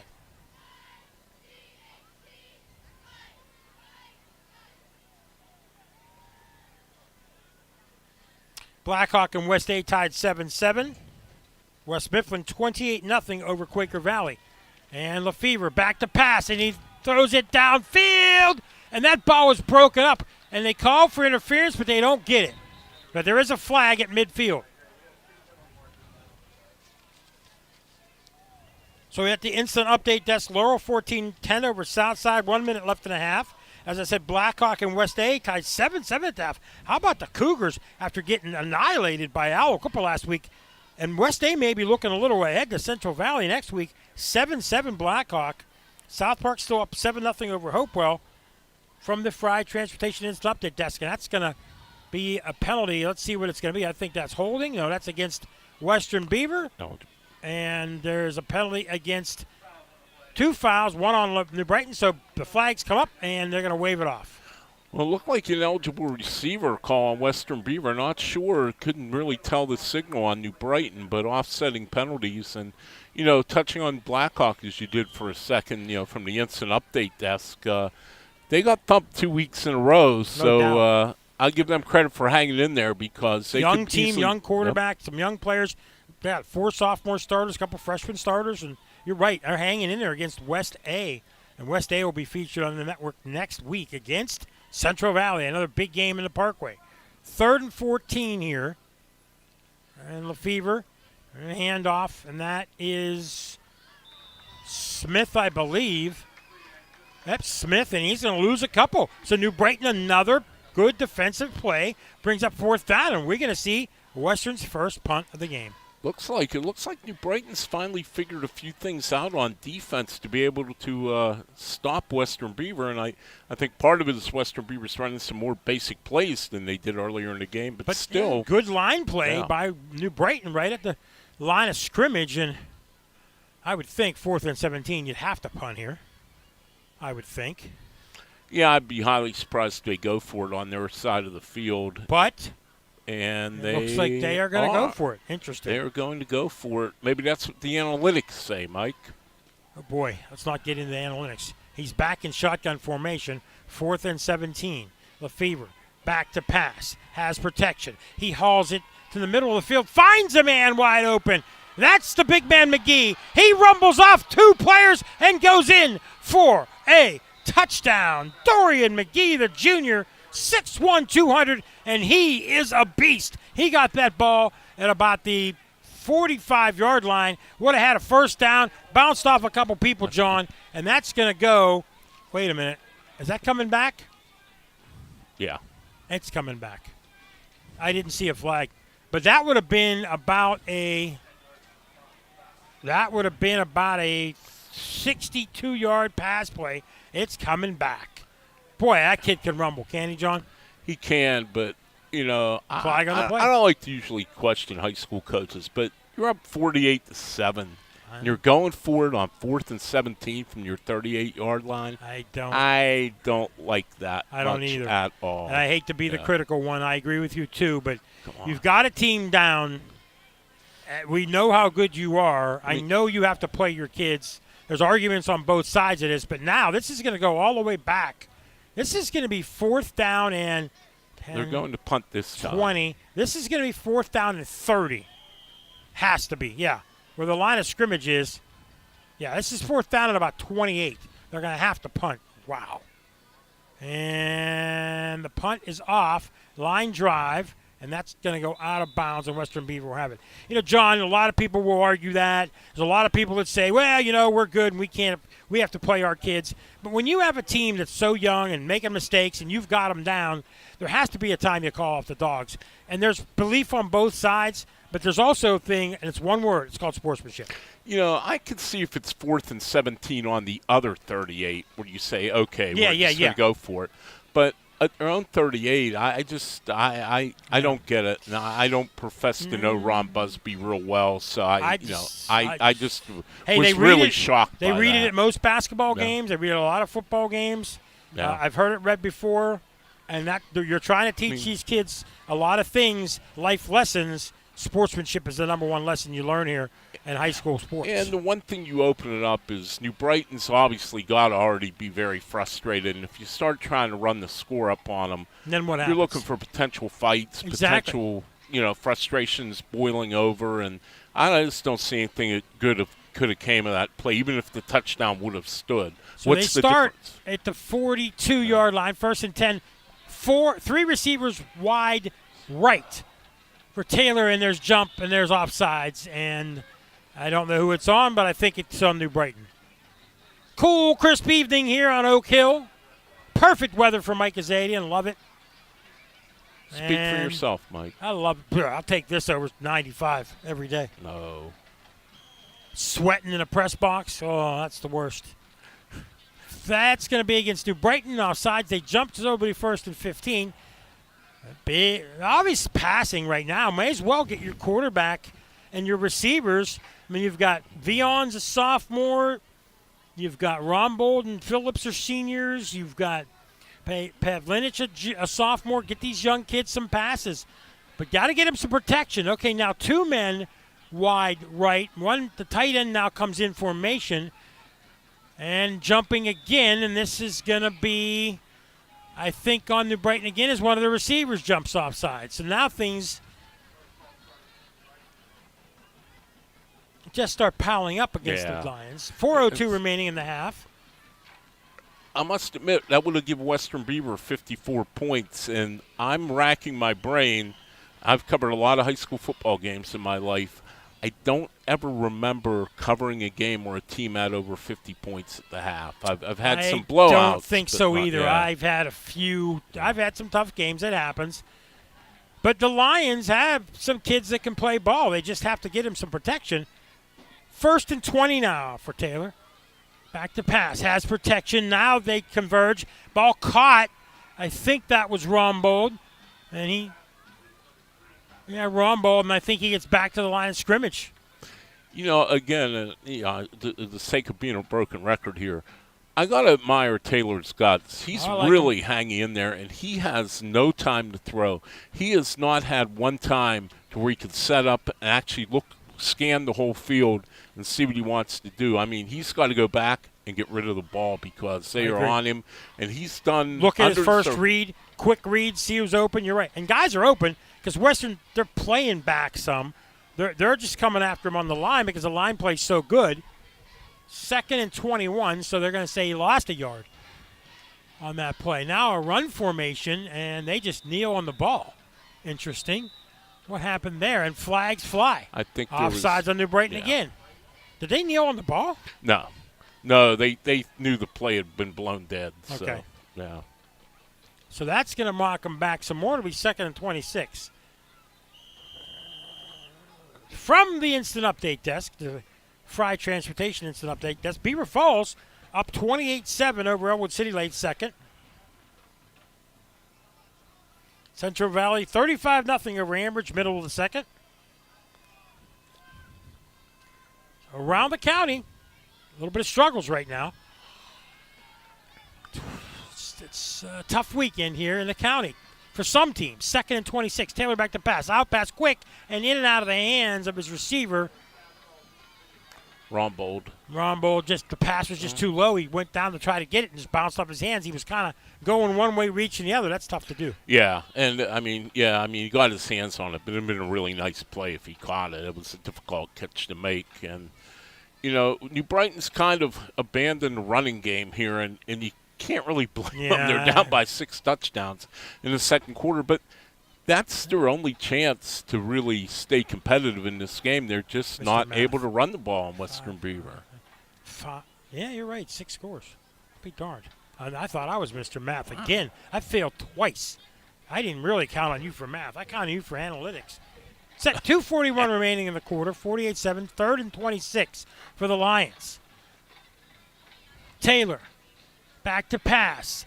Finds a man, intercepted by a Western Beaver at the 40, 35-30, 25-20, and rumbling into the end zone. And that's going to go for that's going to be Tyson Florence on a 43-yard interception return, and it'll be a touchdown. And, you know, you can tell New Brighton's getting discouraged now because they really didn't even try to tackle Florence on the last 10 yards of that return. It was just their heads are hanging. Yeah, and I understand. I mean, it's not a knock on New Brighton's kids. It's human nature. You're really getting beat badly. Yeah. And I could see where the morale would be sagging right now on the New Brighton sideline and on the field.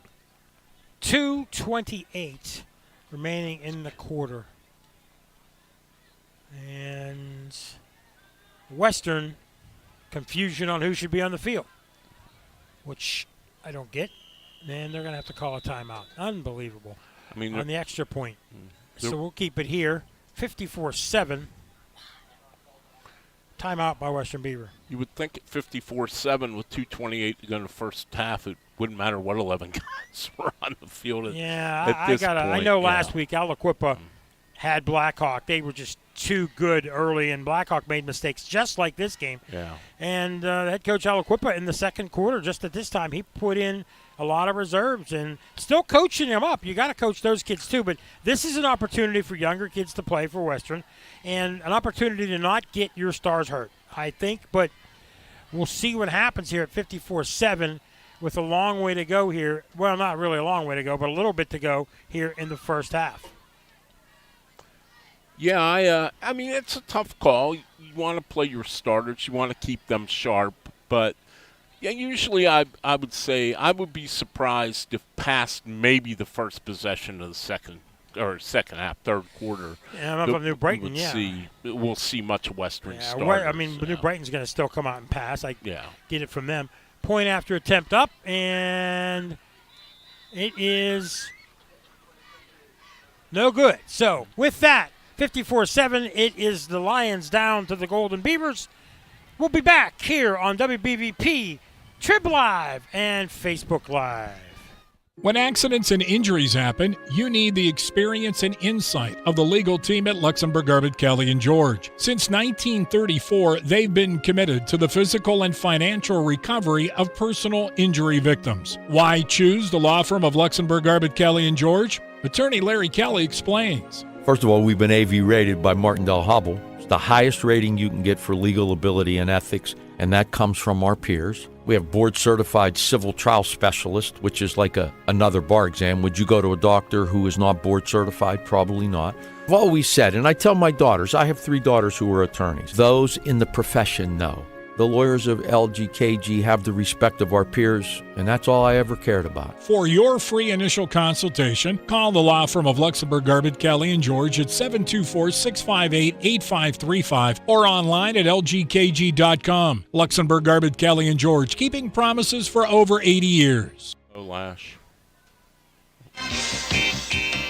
We're back. Beaver kicked off, and it was a ball fumbled again and picked up. Like New Brighton will take over at the 20-yard line. So, John, things just not going well for the Lions, but for Western Beaver, they're firing on all cylinders offensively, and their defense has played pretty well at times as well. I'm guessing one thing New Brighton's going to work on practice early next week is fielding kickoffs, because every kickoff has just been an adventure from New Brighton. It's they're not able to handle the ball, and either they fumbled the ball away or they put themselves in really bad field position. So it's something clearly they have to work on.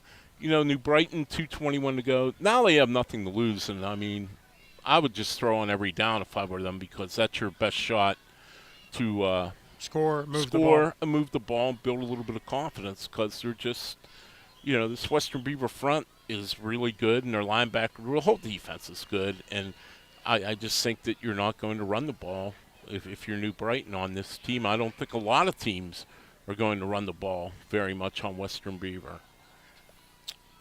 1st and 10 for New Brighton at the 18-yard line. And running the ball and getting no gain.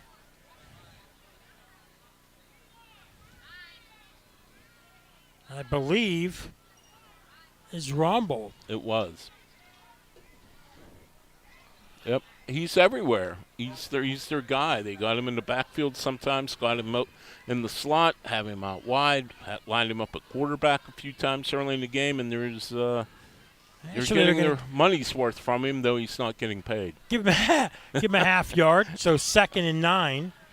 Taylor back to pass, clock running at 1:42.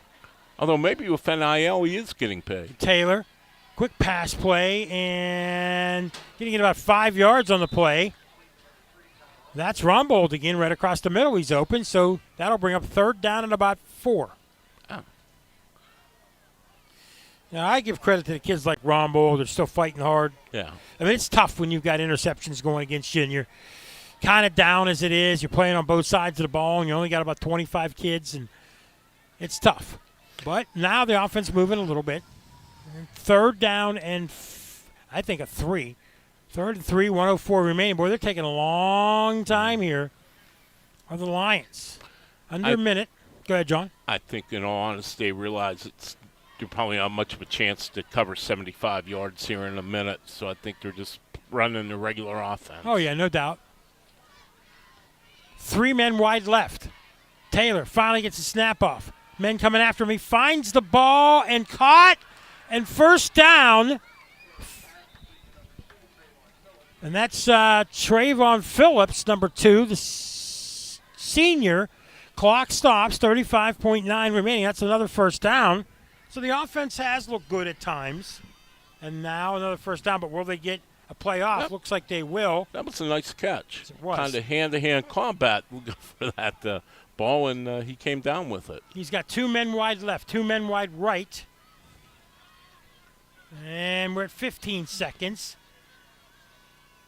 And back to pass, quick out, down the sideline, and that's incomplete. With 7 seconds remaining, that'll bring up third down, or second down.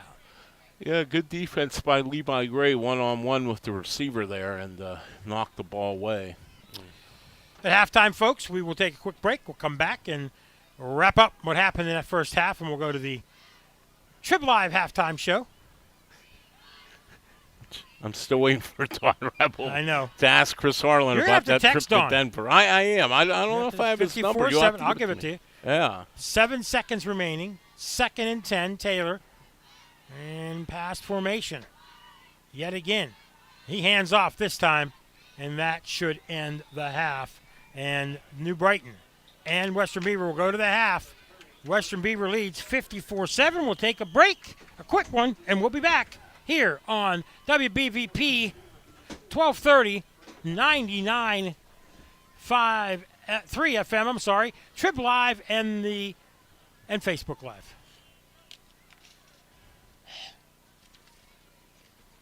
Believe it or not, you can celebrate an international occasion without ever leaving Beaver County. This is Cindy Haladio from Friendly Federal Credit Union.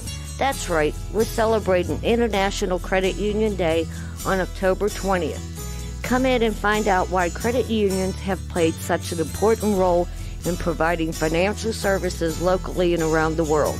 Meet me and my friendly staff. Click friendlyfcu.org or follow us on Facebook and Twitter. I'm Tiani, and I'm equipped. Hi, I'm Gabby, and I'm a Bobcat. I'm Susie, and I'm a Bobcat. Hi, I'm Natalie, and I'm Grace, and we're Vikings. Hi, I'm Dominique, and I'm equipped. This is Daniel from Hopewell, a proud Viking. Well, it's true that when it's game time, we might be on different sides. It's the other team that we are all part of. A team that'll make a real difference once the season is over. That's because we are all training for a very long and profitable postseason at the Beaver County Career and Technology Center. For 45 years now, the Beaver County Career and Technology Center has been creating top-notch performers from all local Beaver County high schools. Our spirited recruits have made the starting lineup and performed like all-stars in many different fields. Why not join our team? Visit bcctc.org, celebrating 45 years as the best place to start a career. The Beaver County Career and Technology Center. I just love my Tyler Mountain Waterman. That's something I hear all the time. I'm Dave Logan with Tri-State Waters, and we deliver everywhere in the Tri-State area. From North Sewickley to South Heights, we deliver from East Liverpool to West Mayfield. We even deliver to the island, well, Neville Island that is. No matter what direction your home or business is, we'll deliver and let you fall in love with your waterman too. Call Tri-State Waters at 724-774-4644. After any big game, people will be talking. This is Ellen Bross from Falcone's Moon Township Ford. The same is true when you get your new vehicle from Falcone's Moon Township Ford. Neighbors, friends, and co-workers will notice the new winning style reflected in the car, truck, or SUV you just got from Falcone's Moon Township Ford. Located on University Boulevard across from Robert Morris. Click and save at moonford.com and discover what the talk is all about. Falcone's Moon Township Ford, where friends send friends. If you're a parent that's already watched plenty of youth baseball or soccer games, you know the value of teamwork. Whether it's the team on the field or your team of family members at home, strengthening that group can pay off in many ways. Keystone Wellness Programs is offering their free Strengthening Families program in Beaver County for families of children ages 10 to 14. Learn how to increase family bonding and communications, all while having fun together. Visit KeystoneWellnessPrograms.org for details.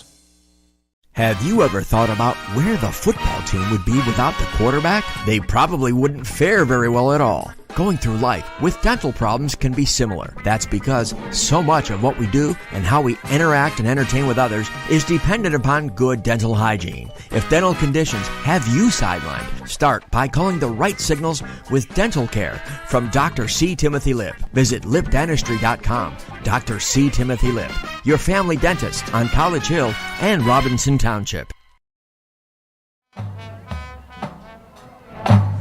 We're back. And that's what you hear. You hear the Western Beaver Band. And we're going to get that young man's number on the football team who's playing a saxophone. But the Western Beaver Golden Beavers make a statement in the first half. We'll quickly wrap this first half up. Western Beaver gets the ball first. 2 plays in. A 47-yard touchdown by Dorian McGee. After a New Brighton fumble, a 20-yard Tyson Florence touchdown run made it 13-0. New Brighton gets the ball back after a punt. Jackson, boy, I had his name down. John, can you help me out? Jackson Lillier. Yeah, Jackson. Blocked punt, touchdown in the end zone, made it 20-0. New Brighton gets the ball back. They punt, and it's blocked again. It's a safety. They kick the ball back to Western Beaver. A few plays in, Tyson Florence, 10-yard run. It was 35-0. We were only halfway through the first quarter. New Brighton gets the ball back, and a Tyson Florence free kick touchdown. Made it, skipped one, 28-yard touchdown. Florence with a 10-yard touchdown. Levi Gray with a 7-yard touchdown kick. And a fumble on the kickoff, and a Brian Taylor 2-yard touchdown run by New Brighton made it 35-7, 42-7 after the Gray touchdown in the second quarter. New Brighton with a 47-yard Xander Lefevre run and a Tyson Florence 43-yard interception. So Florence has had a couple of touchdowns, one on an interception, and 2 on touchdown runs. And John, quickly, it has not been a good night for the New Brighton Lions. No, it is not. It's been a bad night. On the other hand, it's been a great night for the Western Beaver Golden Beavers, up 54-7. Western really took it to them early, had a lot of explosive plays. New Brighton didn't help matters with a couple of turnovers, a couple of special teams mistakes, and what you have is a blowout, to be quite honest. Western Beaver just has overwhelmed New Brighton in this game. And it's it got to be a little discouraging for New Brighton after they played Elwood City tough last week, and I'm sure they felt, hey, we're turning the corner here. We had a competitive game, and boy, to come out and have a game like this has to be tough. Conversely, Western Beaver gearing up still with a chance to win the MAC has to feel really good about themselves, the way they played tonight and really the way they've played the last few weeks since the game we had with Freedom in the driving rain, in which they pulled it out late, beating Freedom 18-6. One of the young men, Blaine Crislip, a freshman, offensive lineman, defensive lineman, he's on the trumpet, and we got to get that young man's name. We'll get it as soon as we can. Couple of young men in the band and on the football team, but we've got a couple of things business-wise to take care of from the Fry Transportation Instant Update Desk. Central Valley 42-0 at the half over Ambridge. And Neshannock 21-0 at the half over Riverside. Beaver Falls 28-7 over Elwood late second. West Mifflin 28-0 over Quaker Valley. South Park 7-0 over Hopewell. Blackhawk and West A tied at 7. Lower up 14-0 over Southside. And we are going to take a break. We're going to send things to the Trib Live halftime show with Mr. Don Rebel and Chris Harlan here on the Trib Live High School Sports Network and Facebook Live and WBVP. Have peace of mind that when an emergency strikes, we'll be there. That's why a Medic Rescue membership is so important. Medic Rescue has been Beaver County's #1 provider of emergency medical care and transport services for over 40 years. Our trained paramedics and emergency medical technicians are knowledgeable, experienced, and can evaluate emergencies quickly and accurately so that you get the life-saving care you need. Get the comfort that comes with a Medic Rescue membership. Call today, 724-728-3621. Medic Rescue, caring for our community. There's no place like Community College of Beaver County. Confidence happens here. Connection happens here. Opportunity happens here. Your best you happens here. Your future happens here. Home is here. At CCBC, you're right where you need to be to find real learning for real life. And there's still time to join us. Enroll now through October 14th for fall mini-mesters. Same classes, less time. Visit ccbc.edu/fall. You belong here. Hi, this is Bob Barrickman here for Fry Transportation. When it comes to school buses in Beaver County, it sure is hard not to notice the shiny Fry Transportation fleet. Fry Transportation has been a local family-owned Beaver County business for over 30 years. As any successful football team must be dependable and reliable, these same qualities have made Fry Transportation a champion operation. Best wishes to all local teams and safe travels to the gridirons this season. From your friends at Fry Transportation.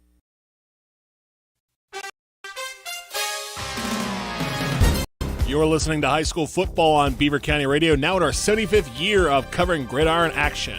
Coverage is being brought to you by Friendly Federal Credit Union, the Lockwood Insurance Agency, Falcones Moon Township Board, Electric Garage Door Sales, Fry Transportation, Luxembourg Garbett Kelly and George, Dr. C. Timothy Lip, the Community College of Beaver County, Keystone Wellness Programs, the Beaver Falls Municipal Authority, Drug Free Aliquippa, the Beaver County Career Technology Center, Tri-State Waters, Medic Rescue, and Beaver County Radio.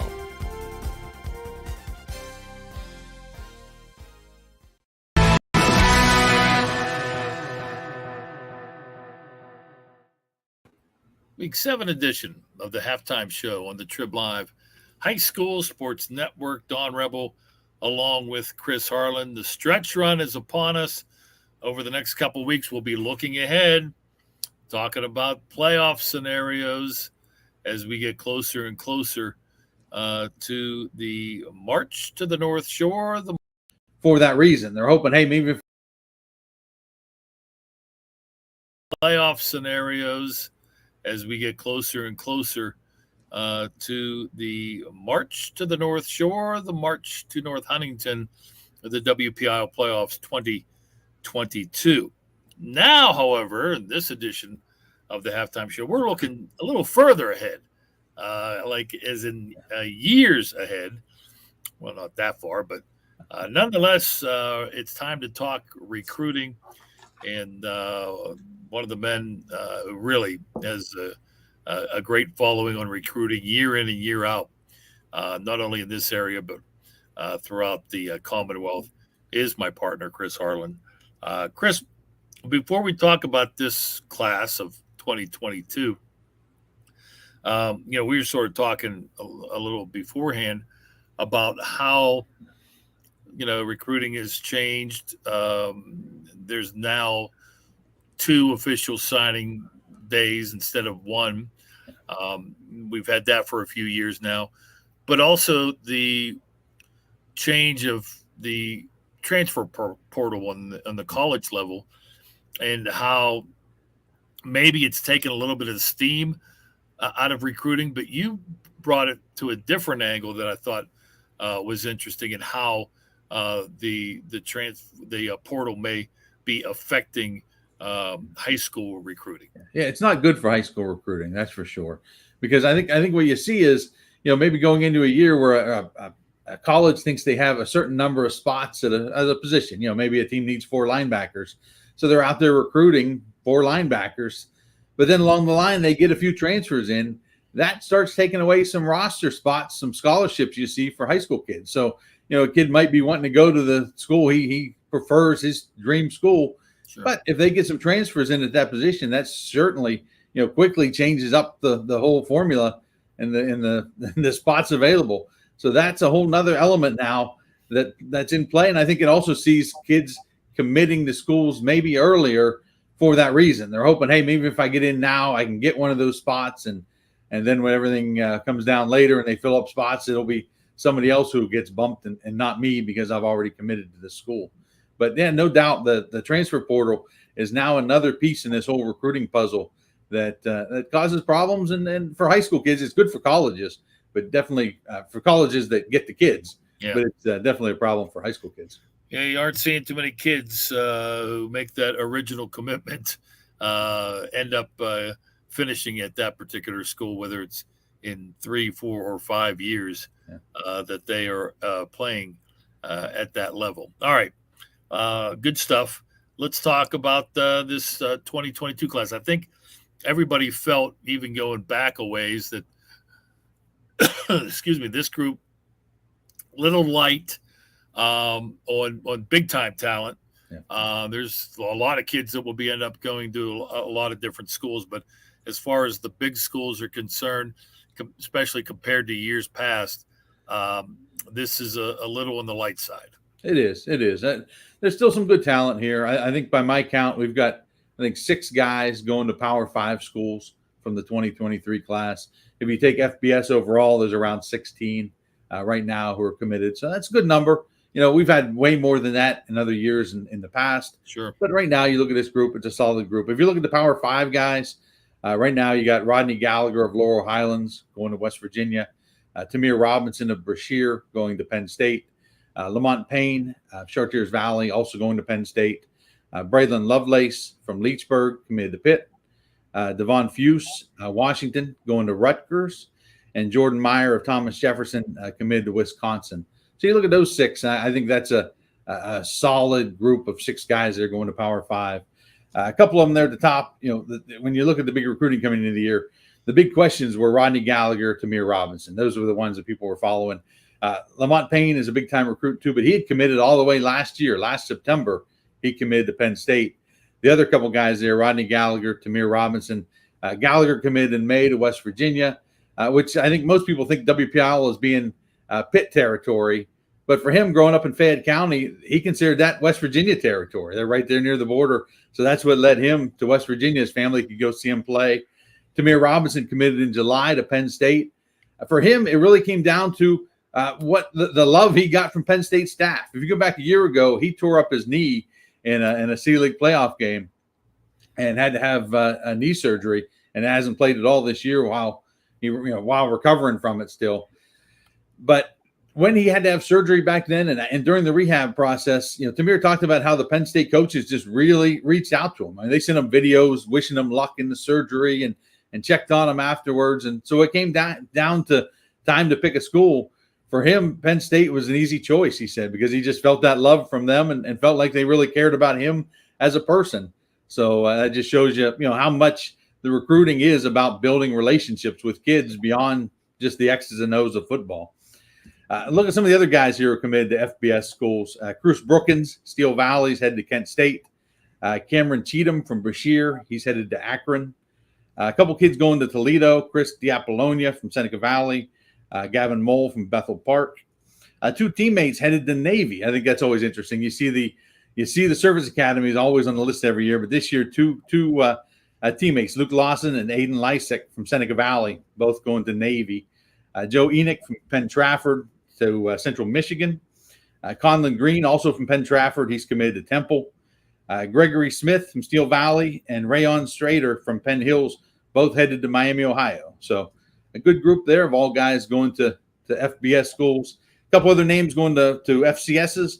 Matt Brooks from Gateway headed to Duquesne. Cade Capristo from Mount Lebanon to Richmond. And just recently, Dre Miller-Ross from Stowe Rocks, I think just last week, committed to Howard. So adding to the list. And that list, as we get closer, like you mentioned, the early signing period is December 21st to the 23rd. Traditional signing period is February 1st. As we move on, that's still a couple months away here. As we keep moving along, you'll see that list keep growing, I'm sure. A lot of kids, this has been a recent phenomenon going to MAC schools. A lot of those MAC schools have definitely targeted southwestern Pennsylvania when they're doing their recruiting. And you mentioned Jordan Mayer of Thomas Jefferson committing to Wisconsin. You wonder if that changes now with Paul Christ being let go. Again, it depends on what assistants are still going to be there, what assistants were involved in his recruiting, et cetera, et cetera. And keep an eye on sidelines here. We're right in the middle of an evaluation period from now into November, where recruiters are allowed to make a visit to a school or to a stadium. They can't have in-person visits with kids right now, but they're allowed to go out and meet with school representatives and watch kids play. So this is the time of year when you see those college coaches start popping up on Friday nights.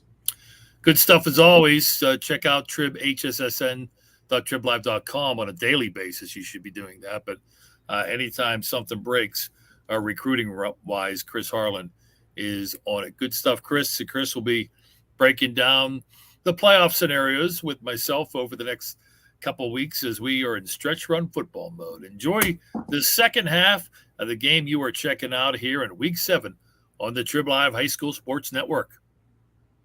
Have you ever thought about where the football team would be without the quarterback? They probably wouldn't fare very well at all. Going through life with dental problems can be similar. That's because so much of what we do and how we interact and entertain with others is dependent upon good dental hygiene. If dental conditions have you sidelined, start by calling the right signals with dental care from Dr. C. Timothy Lip. Visit lipdentistry.com. Dr. C. Timothy Lip, your family dentist on College Hill and Robinson Township. It's football season, and if you can see the Aquaman of Beaver County heading deep on a fly route to the end zone, it shouldn't surprise you. This is Jim Riggio, the Aquaman of Beaver County from the Beaver Falls Municipal Authority. Why, you ask? It's obvious. Going deep or the full distance for our customers, no matter what we are up against, is in our game plan. Now, what isn't quite so simple is getting my web feet into a pair of those cleats. This is the Aquaman from the Beaver Falls Municipal Authority. And looky here, I'm wide open that is, to doing whatever it takes to serve you. Click bfwater.net.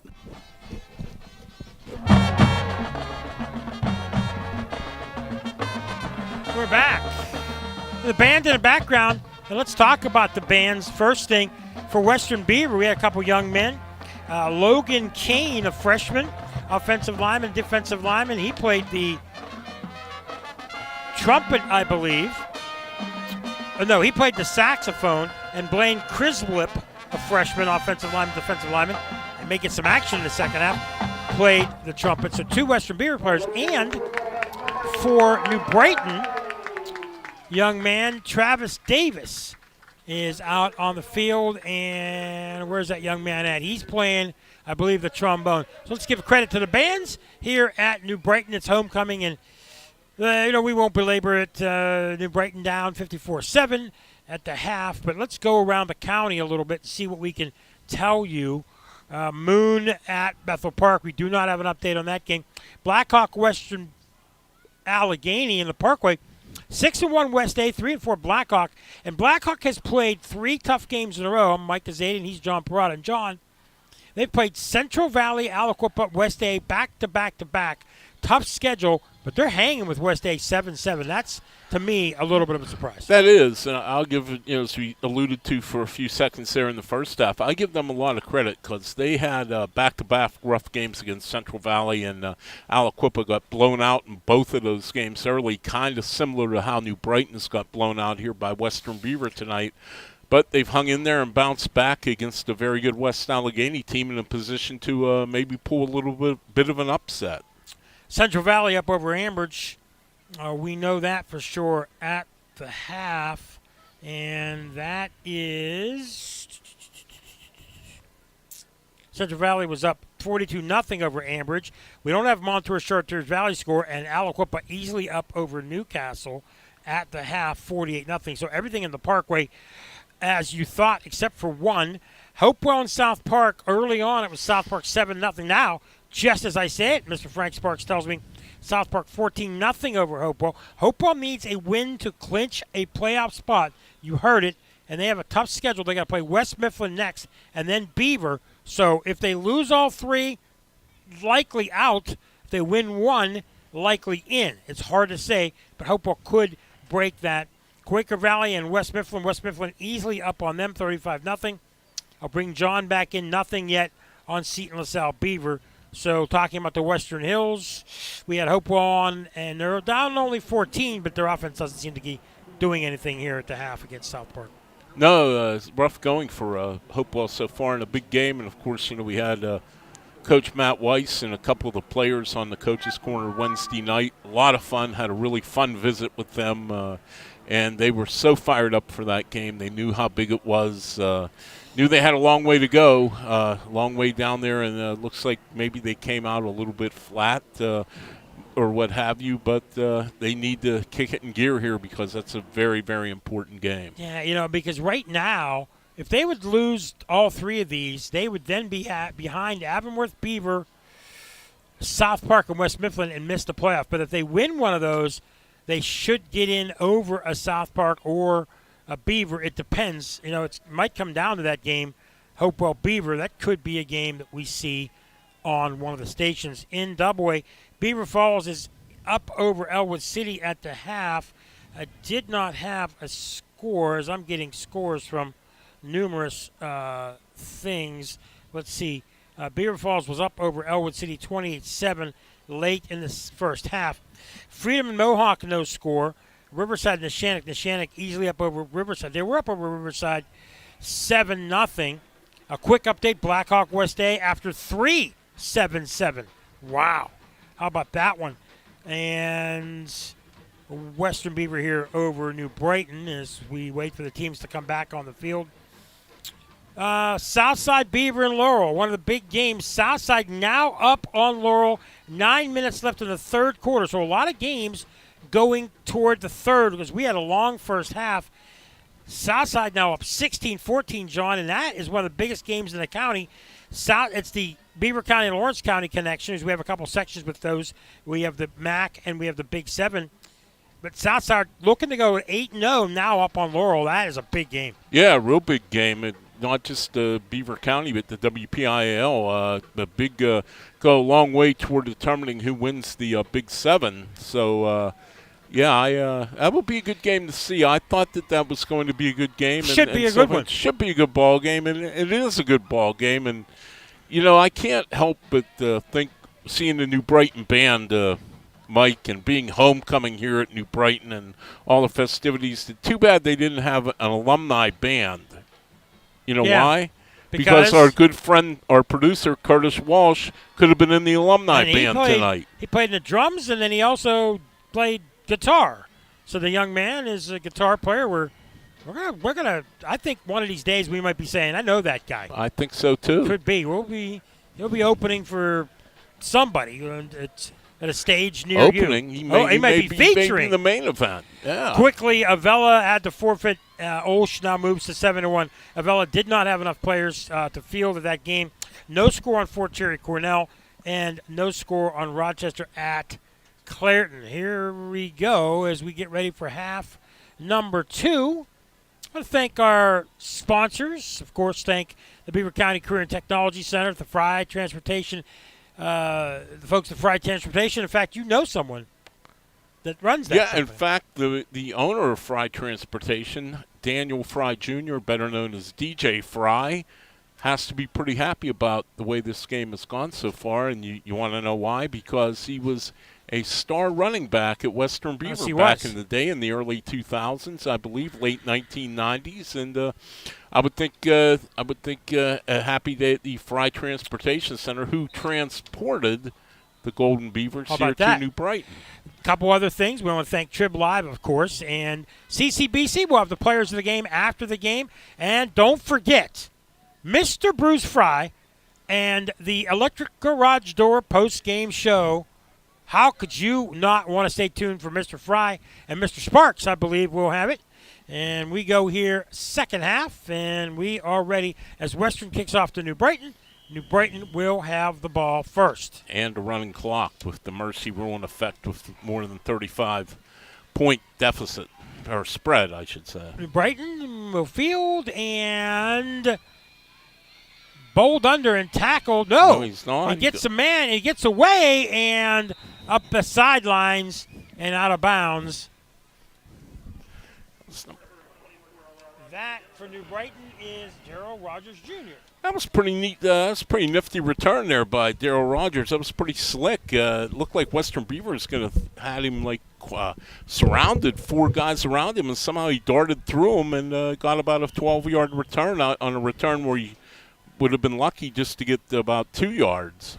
New Brighton runs the offense. Running clock stops by injury, stops by touchdown, stops by penalty. Pass play and quick out pass, and catching that, Michael Vion. He'll get a few yards.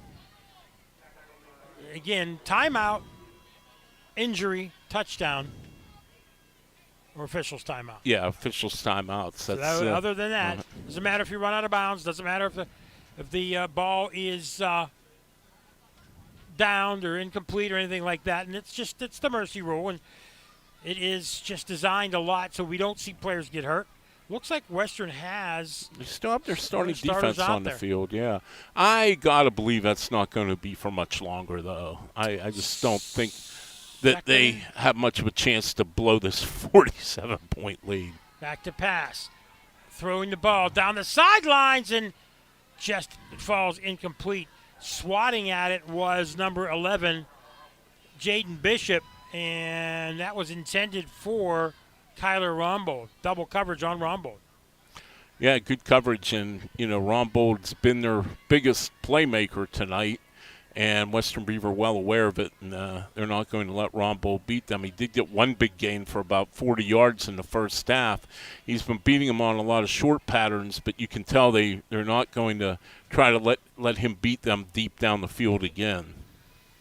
9:49 on the running clock. 3rd and 12. Back to pass again.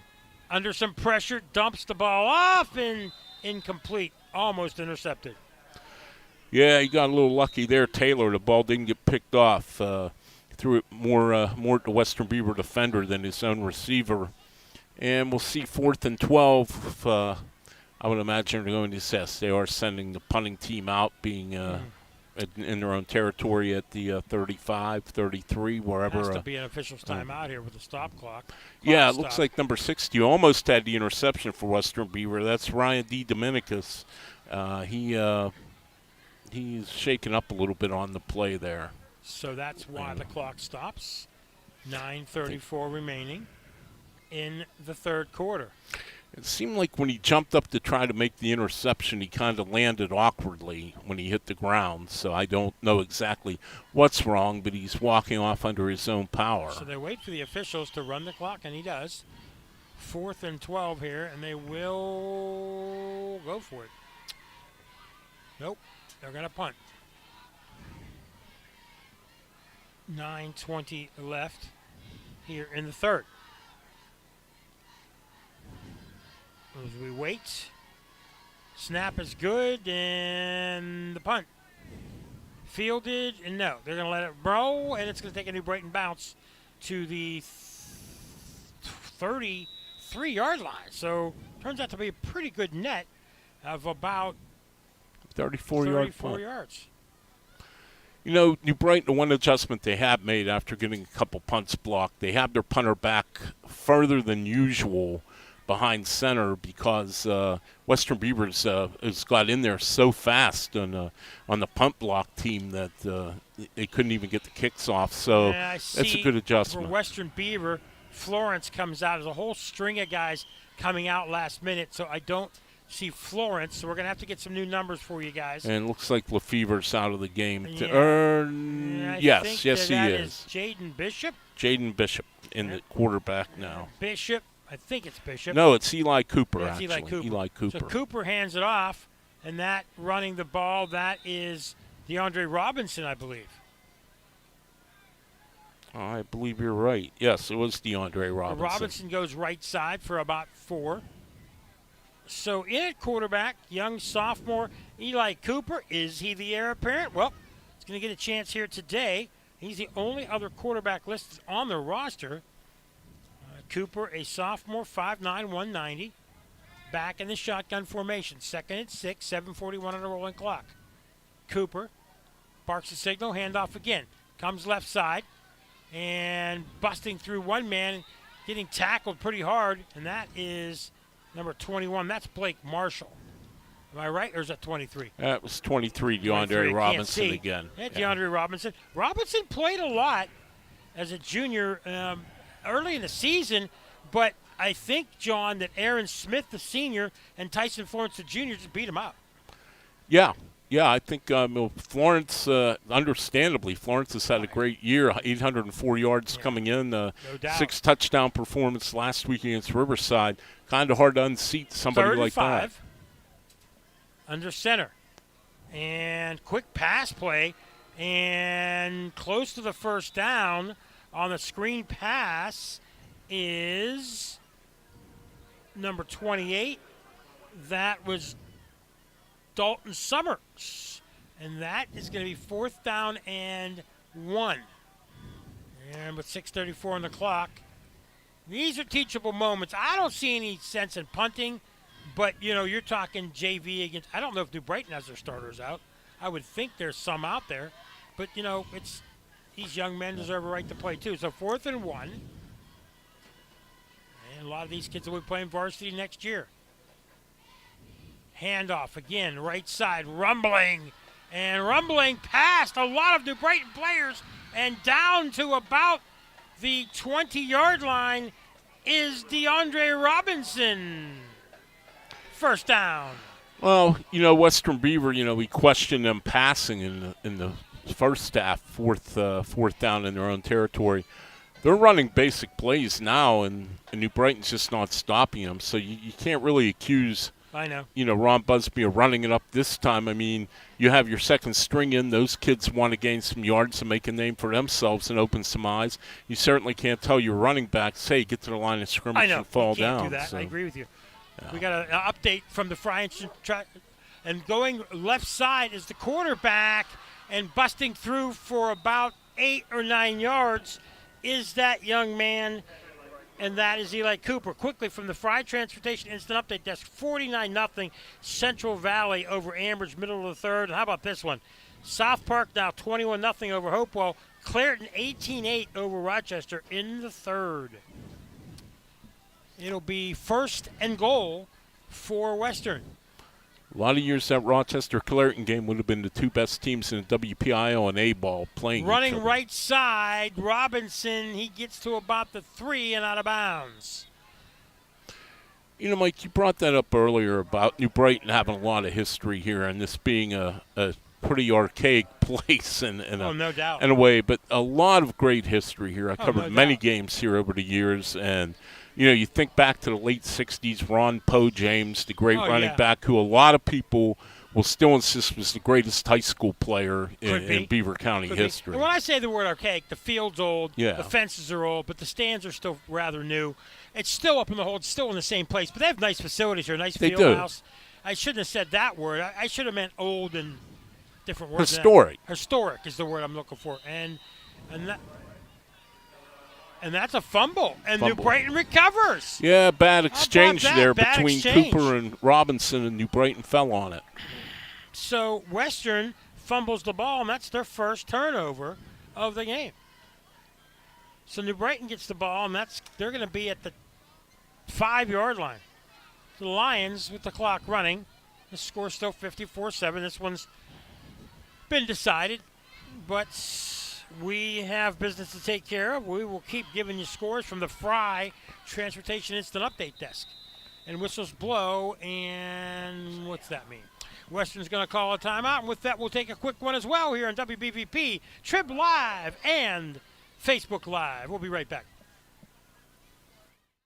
Have you ever thought about where the football team would be without the quarterback? They probably wouldn't fare very well at all. Going through life with dental problems can be similar. That's because so much of what we do and how we interact and entertain with others is dependent upon good dental hygiene. If dental conditions have you sidelined, start by calling the right signals with dental care from Dr. C. Timothy Lip. Visit lipdentistry.com. Dr. C. Timothy Lip, your family dentist on College Hill and Robinson Township. There's no place like Community College of Beaver County. Confidence happens here. Connection happens here. Opportunity happens here. Your best you happens here. Your future happens here. Home is here. At CCBC, you're right where you need to be to find real learning for real life. And there's still time to join us. Enroll now through October 14th for fall mini-mesters. Same classes, less time. Visit ccbc.edu/fall. You belong here. We'll see. Maybe we'll switch it around again. We'll see. Back. Sorry. First and 10, New Brighton. And they run, and they get a first down or close to it. And that is Rombold. He's everywhere, and that was a nice run. He got 8 yards on it. Made a couple real nice cuts there, Mike. Rombold, 8 yards, 3:04 remaining, and you hear the train whistles down by the river. It's a nice area, and historic is the word I should use. So anybody from New Brighton offended, I'm sorry. I apologize. Historic Oak Hill Field. Tucked in here in the neighborhood of Oak Hill. Another handoff, and that's a first down, and that, I think, Rombold again. I don't want to assume Rombold, but, because there's been a couple other guys touch the ball, John, but Rombold is their main weapon. Yeah, and, Tony Cautori made that clear early in the season. They were going to use Rombold a lot. He was one of the few veteran players on the team, one of the few experienced players, and he was going to use him, as he said, as a Swiss Army knife. First and 10 from the 17, New Brighton. Back to pass. In and out of the hands. Oh, John, he was looking upfield. And that was intended again for Darrell Rogers Jr. And he's made a couple nice catches, John, but he's had about 4 or 5 passes go through his arms. Yeah, and that one was where he was looking to run before he got the ball. And that's happened to him a couple times, just trying to get ahead of himself a little bit. And he's down here on the play. I'm not exactly sure. He's raising his he's flat on his back, raising his legs up. It looks like he got a Maybe a cramp, though. Keep things here, injury timeout. We talk about a lot of teams improving. We talked about Hopewell. We talked about Ambridge. Things looking better at Hopewell. May or may not make the playoffs. Still have to win. And it looks like right now, if they lose this game, as we switch to Hopewell, since we had them on the Coach's Corner Wednesday, if they lose this game, West Mifflin's going to be tough. That's going to be at home, though. It might come down to them against Beaver for a playoff spot in week 9. Yeah, it really could. It could be a big game. And it looks like Ambridge, with the loss, will probably not make the playoffs. In the Parkway, they have some work to do, but their future's ahead of them with a young sophomore and freshman class, and Sherman McBride and co. look to turn that around, but still having a tough time there in Ambridge. So some programs, Freedom had hope. But Freedom's lost so many close games, and you look at the Bulldogs, and you could probably say 6, 7, 8 plays, and instead of being 2-6, they'd be 6-2, or 2-5, they'd be 5-2. They're that close to being a winning team, but they're right now on the outside looking in. They are, and they have a tough climb to get to the playoffs. And you said they're a good team. They're certainly better than that record would indicate. And we had them against Western Beaver, and they struggled offensively.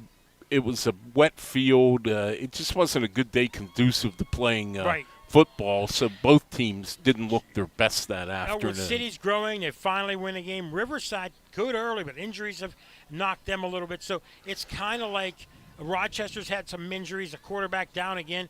We've had a lot of Beaver County times with a lot of tough times. There'll be some playoff teams. Of course, we know about Central Valley. We know about Aliquippa. Everybody knows about them. And Southside. Those are the 3 main teams right now that are going to get a lot of pub coming from Beaver County. Everybody in Western, but a lot of the other teams are struggling, some 500 or less, and some growing programs. It's just a weird year here. Now we're back to play, 2nd and 10. Clock running again, 1:52. New Brighton with the ball in their own territory. Back to pass again. Now running. It's going to run the ball, and an open field out to the 30-yard line. First down and more for the young man, and that is Brian Taylor Jr. You're right about that, Mike. I hadn't really thought of it. You mentioned it just now. Teams from Beaver County, there seem to be not too many middle-of-the-pack type teams. Not many. Either they're having really good years or really not so good years. I'd say the middle of the pack would be Rochester because of injury. Without injury, they're probably one of the better. And we count Our Lady of Sacred Heart and Quaker Valley as part of our coverage area. So Olsh up there, too, among the they'll be one of the top 4 teams with Southside, Central, and Alcopa. First down, handoff, first man through, burst through, first down and more. Left side tripped up, and that's Rombo. Boy, I tell you what, he gets out to the 50, first down, he's got some speed. He does. He's certainly been a bright spot tonight, and he's getting better as the game goes on. Now, of course, Western Beaver has most of their second team in, but nevertheless, that was a really good burst through the hole and a really nice run by Rombold. Should be the last play of the third quarter with 35 seconds remaining. You would think so. Yeah, you got to work on things, and then you got to get kids some time. So 30 seconds remaining, and a handoff again. Rombold cuts through and gets out to the 45. And that should be the end of the third quarter as it's 9 o'clock in the p.m. And Western Beaver still leads here in the second half of the running clock. We'll take a break here on WBVP 1230, 99.3 FM, the Trib Live High School Sports Network, and Facebook Live. I just love my Tyler Mountain Waterman. That's something I hear all the time. I'm Rick Cropper with Tri-State Waters, and we deliver everywhere in the Tri-State area. Some even say our service is out of this world. Well, I'm not sure about that, but Tri-State Waters does deliver to Moon, Mars, and everywhere in between. No matter what direction your home or business is, we'll deliver and let you fall in love with your waterman too. Call Tri-State Waters at 724-774-4644. Insurance doesn't adequately describe what we sell. This is Michelle from the Laughlin Insurance Agency. Sure, affordable insurance is the means that allows us to do it, but what we really provide at the Laughlin Insurance Agency is peace of mind. It's true. Worrying about risk can take the fun and joy out of almost everything we see every day.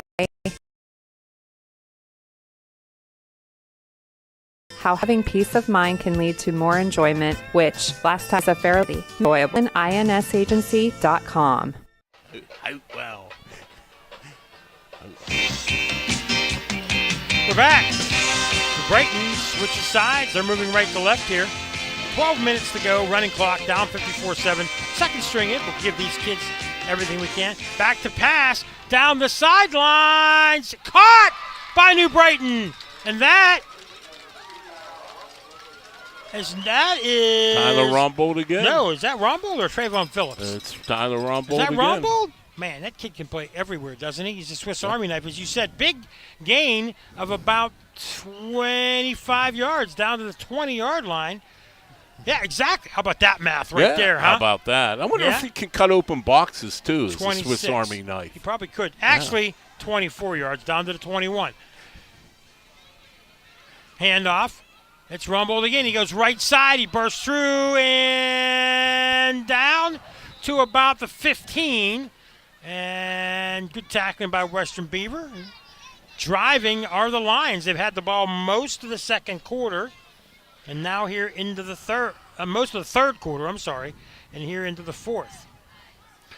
Yeah, they've able to sustain, easy for me to say, sustain some drives.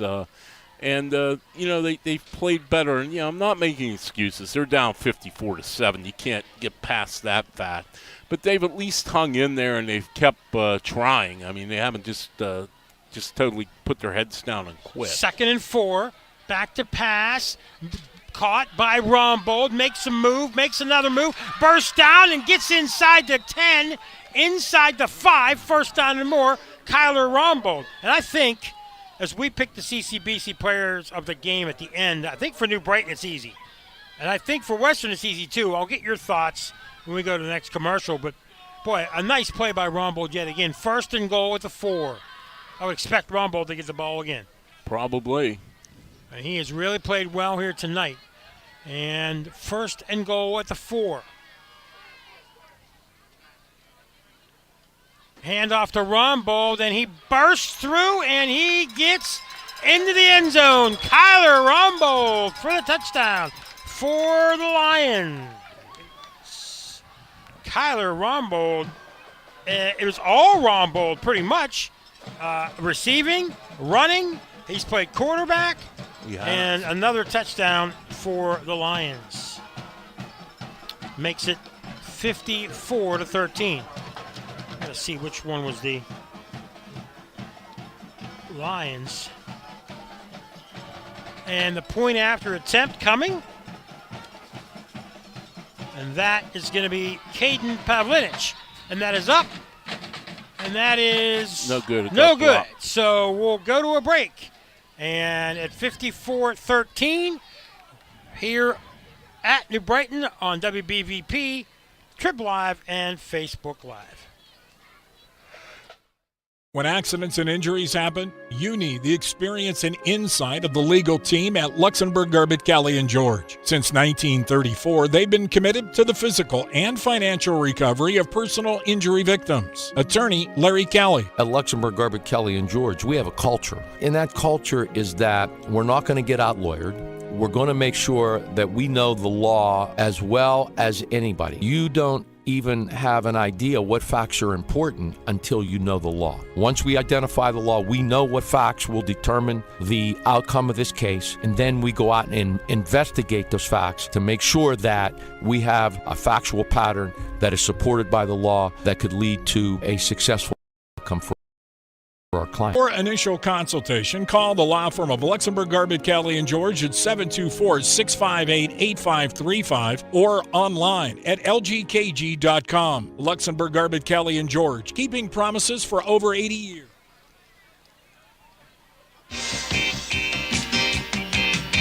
And we're back here in the fourth quarter. Tyler Rombold's touchdown. It makes it 54-13 up to the next extra point, and touchback on the play after the kickoff. So Rombold with a touchdown. So New Brighton with some positive, John, in this fourth quarter. Good kick by Pavlich. Went in end zone for a touchback. He kicked it, kind of line drived it a little, but it took a good hop, and the Western Beaver backed up in their own territory again. With the score 54-13 with 7:15 to go on a running clock. After this one, we won't have a long post game, but we'll have the a quick update of scores and get you to the Electric Garage Door post game show. Mr. Bruce Fry, Mr. Frank Sparks will pick the CCBC players of the game, and I think one of the candidates for CCBC player of the game is the New Brighton clock operator. Yeah, he's not exactly I don't know what it is. Direction but this guy, very well here. He ain't even reading the sheet. I'm telling you. During the timeout, we went from 9 minutes to 6:40, just like that. I think maybe he's going to stop by the Oak Hill Vets for he's got to go to the Vets. A refreshing cold drink. Yeah, a pop or two. Yeah. I got to tell you, he's got a date. Something's going on. Western Beaver again now. We still have that young man in there. Their new quarterback is Eli Cooper. Hands it off to Robinson, I believe. Let's see if he got the ball or somebody else. I think, Robinson. Robinson, a junior, played some first team early in the year, but relegated to second team. It's the first time he's seen the ball. And the third quarter obviously saw it now here in the fourth. 5:56 on a running clock. And it is running. They have not stopped it even when they're supposed to stop it. But, Cooper, I think we can under center. And handoff to Rob. Nope, handoff first man through is that Robinson? No, it's not Robinson. Boy, it depends on the PA guy, and he doesn't know either. I didn't see the number there. They've handed off to the first man through. It wasn't Robinson. Mike, we need a spotter. We need, like, the big-time broadcast. I know we do. Spotter. Talk to Mr. Sparks. I know. Maybe Bruce Fry becomes the spotter. I think he'd be a very good spotter. I think so. I think he would. 5:11 on a running clock. 3rd and 5. Cooper. Under center again. Pitch. Robinson. Out to the 30. Flag. Throws. He gets out to the 33 on a nice run. First down, but that's going to come back that was on a flag. Actually, Caden Elko, the Caden Meister. Caden Elko with the run. Now the clock stops on a penalty. So that's going to come back. What was the number you said? Caden Elko, number 32, on the run. Freshman? He's going to come out and get a little rest in DeAndre Robinson. DeAndre Robinson back in. That ball brought back, and that's going to go all the way back to the – well, they're going to mark that one off, and that's going to cost them some yardage, obviously. And they're going to take that to the 17-yard line, 14-yard line. So clock starts again.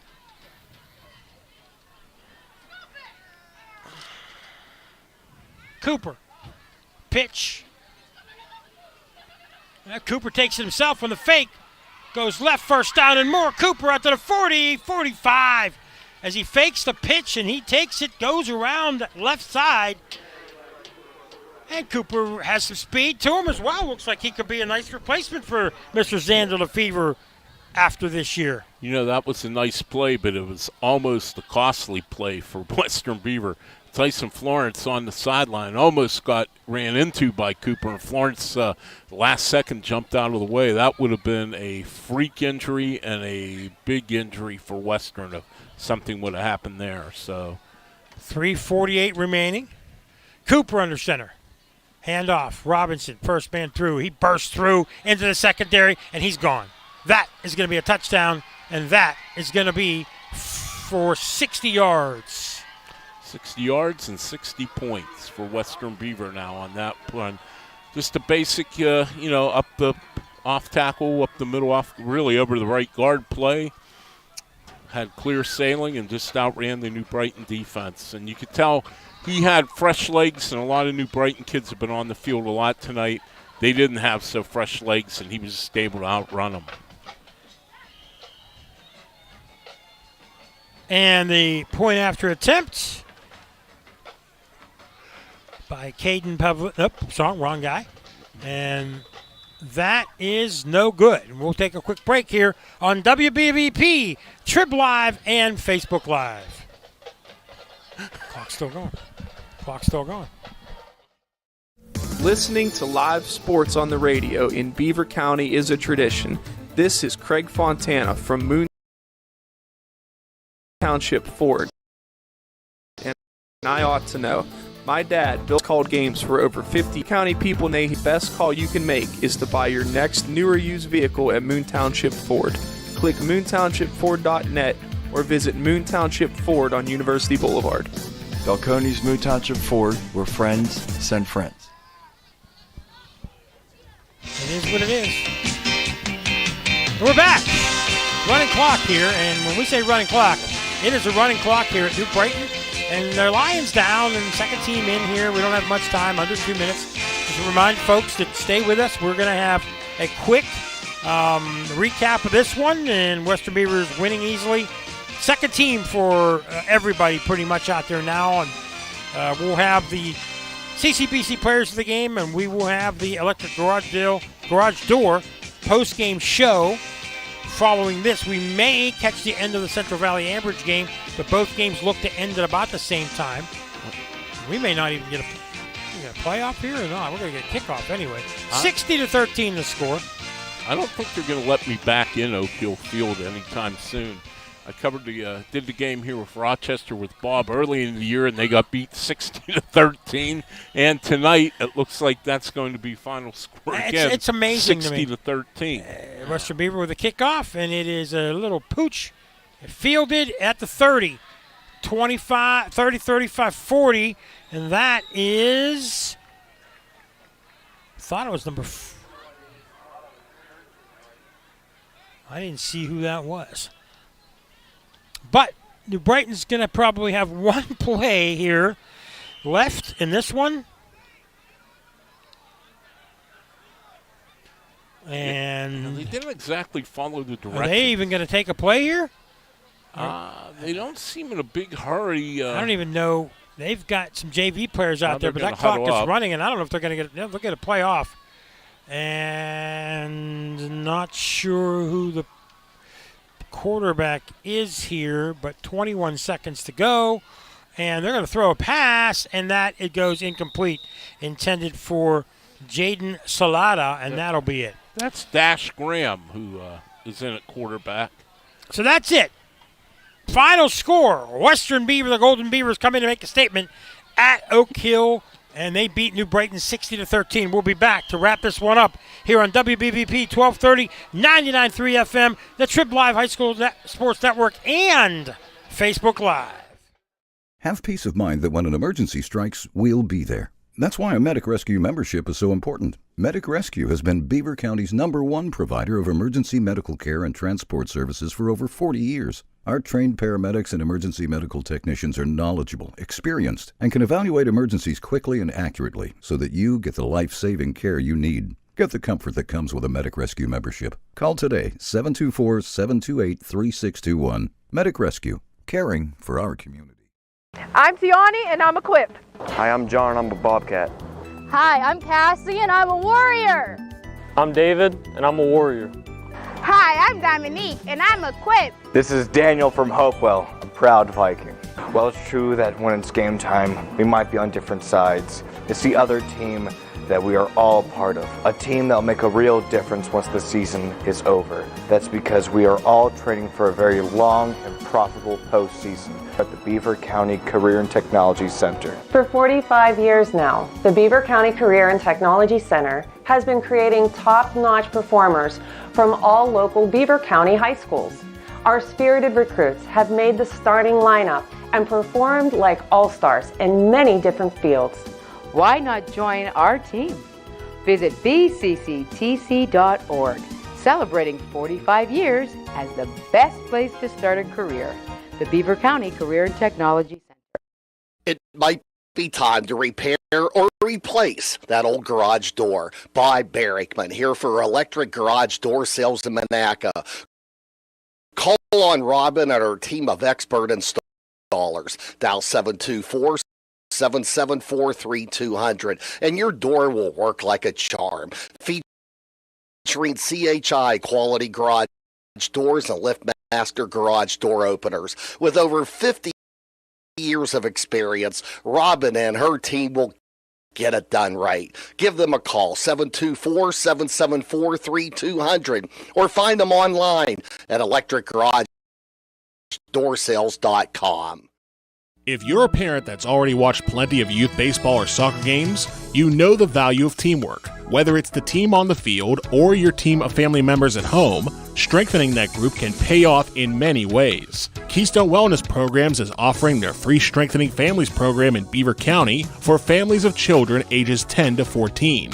Learn how to increase family bonding and communications, all while having fun together.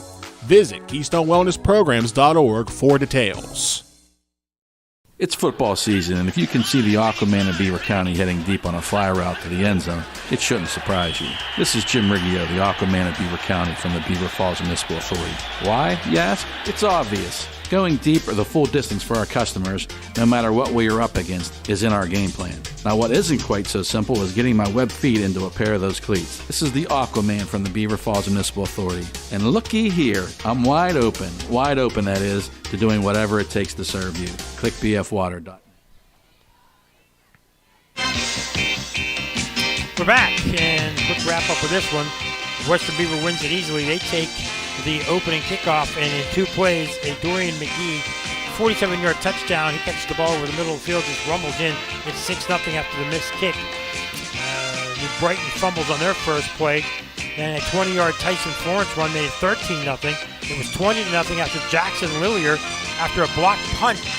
Western Beaver blocks a punt, and then Lillier recovers. It was 20-0. It was 22-0 after New Brighton did not move the ball and had another block punt for a safety. 22-0. Then a 51-yard Tyson Florence free kick return right after the punt made it 28-0. Just like that, we were barely into the first quarter. Things did not look good for New Brighton. Western gets the ball back. 10-yard Tyson Florence run made it 35-0. New Brighton scored in that second, in the first quarter. Brian Taylor Jr. scored on a 2-yard run to make it 35-7.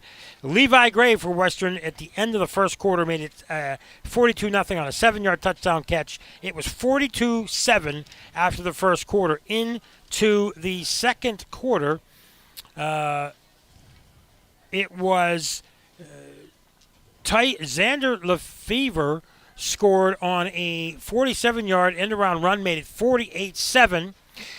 And then on another interception, Tyson Florence, his fourth touchdown of the game, made it 54-7 at the half. Second half, on a running clock, the only scoring were New Brighton had a long drive. Kyler Brombold scored on a 4-yard run to make it 54-13. And finally, Western had the ball, and rumbling for a 60-yard touchdown was DeAndre Robinson to make the final score 60-13. We're going to be right back with the CCBC players of the game. We'll take one final break here. I promise we'll be right back here on WBVP Trib Live and the Facebook Live. When accidents and injuries happen, you need the experience and insight of the legal team at Luxembourg, Garbett, Kelly & George, a law firm of AV-rated attorneys and super lawyers. Luxembourg, Garbett, Kelly & George, helping you put your life back together. Attorney Joe George. You worry about getting better. You worry about taking care of the medical side of things. We'll take care of all the legal side. I don't want you worrying about whether a letter needs to go out to an insurance company. You worry about getting to your doctor's appointments. You worry about getting your physical therapy appointments. You worry about getting better. If you have to have surgery, you worry about take you back and forth to the surgical center or the hospital. And all those things, I try to put my client at ease from the standpoint of, look, this is where things are going to go. You just worry about getting there on your side of things. For your initial consultation, call the law firm of Luxembourg, Garbett, Kelly & George at 724-658-8535 or online at lgkg.com. Luxembourg, Garbett, Kelly & George, keeping promises for over 80 years. Hi, this is Bob Barrickman here for Fry Transportation. When it comes to school buses in Beaver County, it sure is hard not to notice the shiny Fry Transportation fleet. Fry Transportation has been a local family-owned Beaver County business for over 30 years. As any successful football team must be dependable and reliable, these same qualities have made Fry Transportation a champion operation. Best wishes to all local teams and safe travels to the gridirons this season. From your friends at Fry Transportation. Have you ever thought about where the football team would be without the quarterback? They probably wouldn't fare very well at all. Going through life with dental problems can be similar. That's because so much of what we do and how we interact and entertain with others is dependent upon good dental hygiene. If dental conditions have you sidelined, start by calling the right signals with dental care from Dr. C. Timothy Lip. Visit lipdentistry.com. Dr. C. Timothy Lip, your fan, Robinson Township. If you're a parent that's already watched plenty of youth baseball or soccer games, you know the value of teamwork. Whether it's the team on the field or your team of family members at home, strengthening that group can pay off in many ways. Keystone Wellness Programs is offering their free Strengthening Families program in Beaver County for families of children ages 10 to 14. Learn how to increase family bonding and communications, all while having fun together. Visit KeystoneWellnessPrograms.org for details.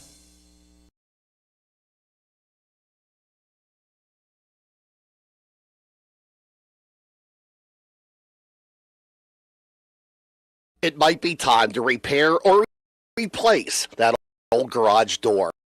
Bob Barrickman here for Electric Garage Door Sales in Monaca. Call on Robin and her team of expert installers. Dial 724-774-3200, and your door will work like a charm. Featuring CHI quality garage doors and LiftMaster garage door openers. With over 50 years of experience, Robin and her team will get it done right. Give them a call, 724-774-3200, or find them online at electricgarageDoorSales.com. You're listening to high school football on Beaver County Radio, now in our 75th year of covering gridiron action. Coverage is being brought to you by Friendly Federal Credit Union, the Lockwood Insurance Agency, Falcone's Moon Township Board, Electric Garage Door Sales, Fry Transportation, Luxembourg, Garbett, Kelly & George, Dr. C. Timothy Lip, the Community College of Beaver County, Keystone Wellness Programs, the Beaver Falls Municipal Authority, Drug Free Aliquippa, the Beaver County Career Technology Center, Tri-State Waters, Medic Rescue, and Beaver County Radio. because we got time. The other game's not over either. We're back one final time before we take care of the last business here. CCBC players of the game. John, I think it was pretty obvious for both teams. I'll let you handle it. Well, for New Brighton, we'll go with the losing side first. Tyler Rombold was all over the place, lined up at quarterback, lined up at running back, lined up at slot man, lined up wide, and he had a productive game for New Brighton. And for Western Beaver, Tyson Florence, coming off a 6-touchdown game last week, 4 more touchdowns tonight. 2 rushing. 2 rushing. 1 interception, and 1 on a free kick after the fumble. Yes, so a good night for Tyson Florence, and that's our CCBC players of the game. We invite you to tune in tomorrow.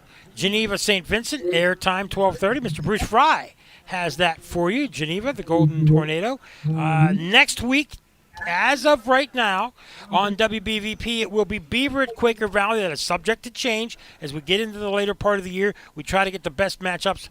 But on WNBA, it is West Allegheny Central Valley. Now, quickly, Fry Transportation Instant Update Desk. Let's let you know that Blackhawk and West Allegheny are tied in the second overtime. Laurel back up over Southside 20-16. Beaver Falls 36-13 late in the third against Elwood City. Clairton 18-8 over Rochester. And that are all the updates. Last piece of business, John, quick wrap-up from you on your thoughts. Well, it's been a trying year for New Brighton, and, what can you say? I will say this. Their kids played hard to the end, and that's really, at this point, that's what you want to see is the morale still good. Your kids, your players are still trying. They're trying to get better, and Western Beaver, 7-1 now, and for a team, like you said, from kind of outside of the industry Ohioville metropolitan area, not many people thought they were going to be all that good. Western thought they were going to be good, and they are good. They're 7-1, and you don't get the 7-1 as a fluke, and it's going to be interesting. They play Mohawk at home next week, who they should beat. Then it could potentially be a really big game to end the regular season at Beaver Falls 2 weeks from tonight. That could be a game that gets covered. Also, New Brighton plays at Riverside next week and then home against Freedom to wrap up the year. They fall to 0-8. Western Beaver goes to 7-1. We'd like to thank our producer back in the studio, Frank Sparks, producer on site, Curtis Walsh, cameraman Keith Walsh and Austin Crawford. For John Parada, I'm Mike Azadian. We invite you to stay tuned for the Electric Garage Door Sales post-game show coming up next after the Central Valley Ambridge finish. Good night, everybody.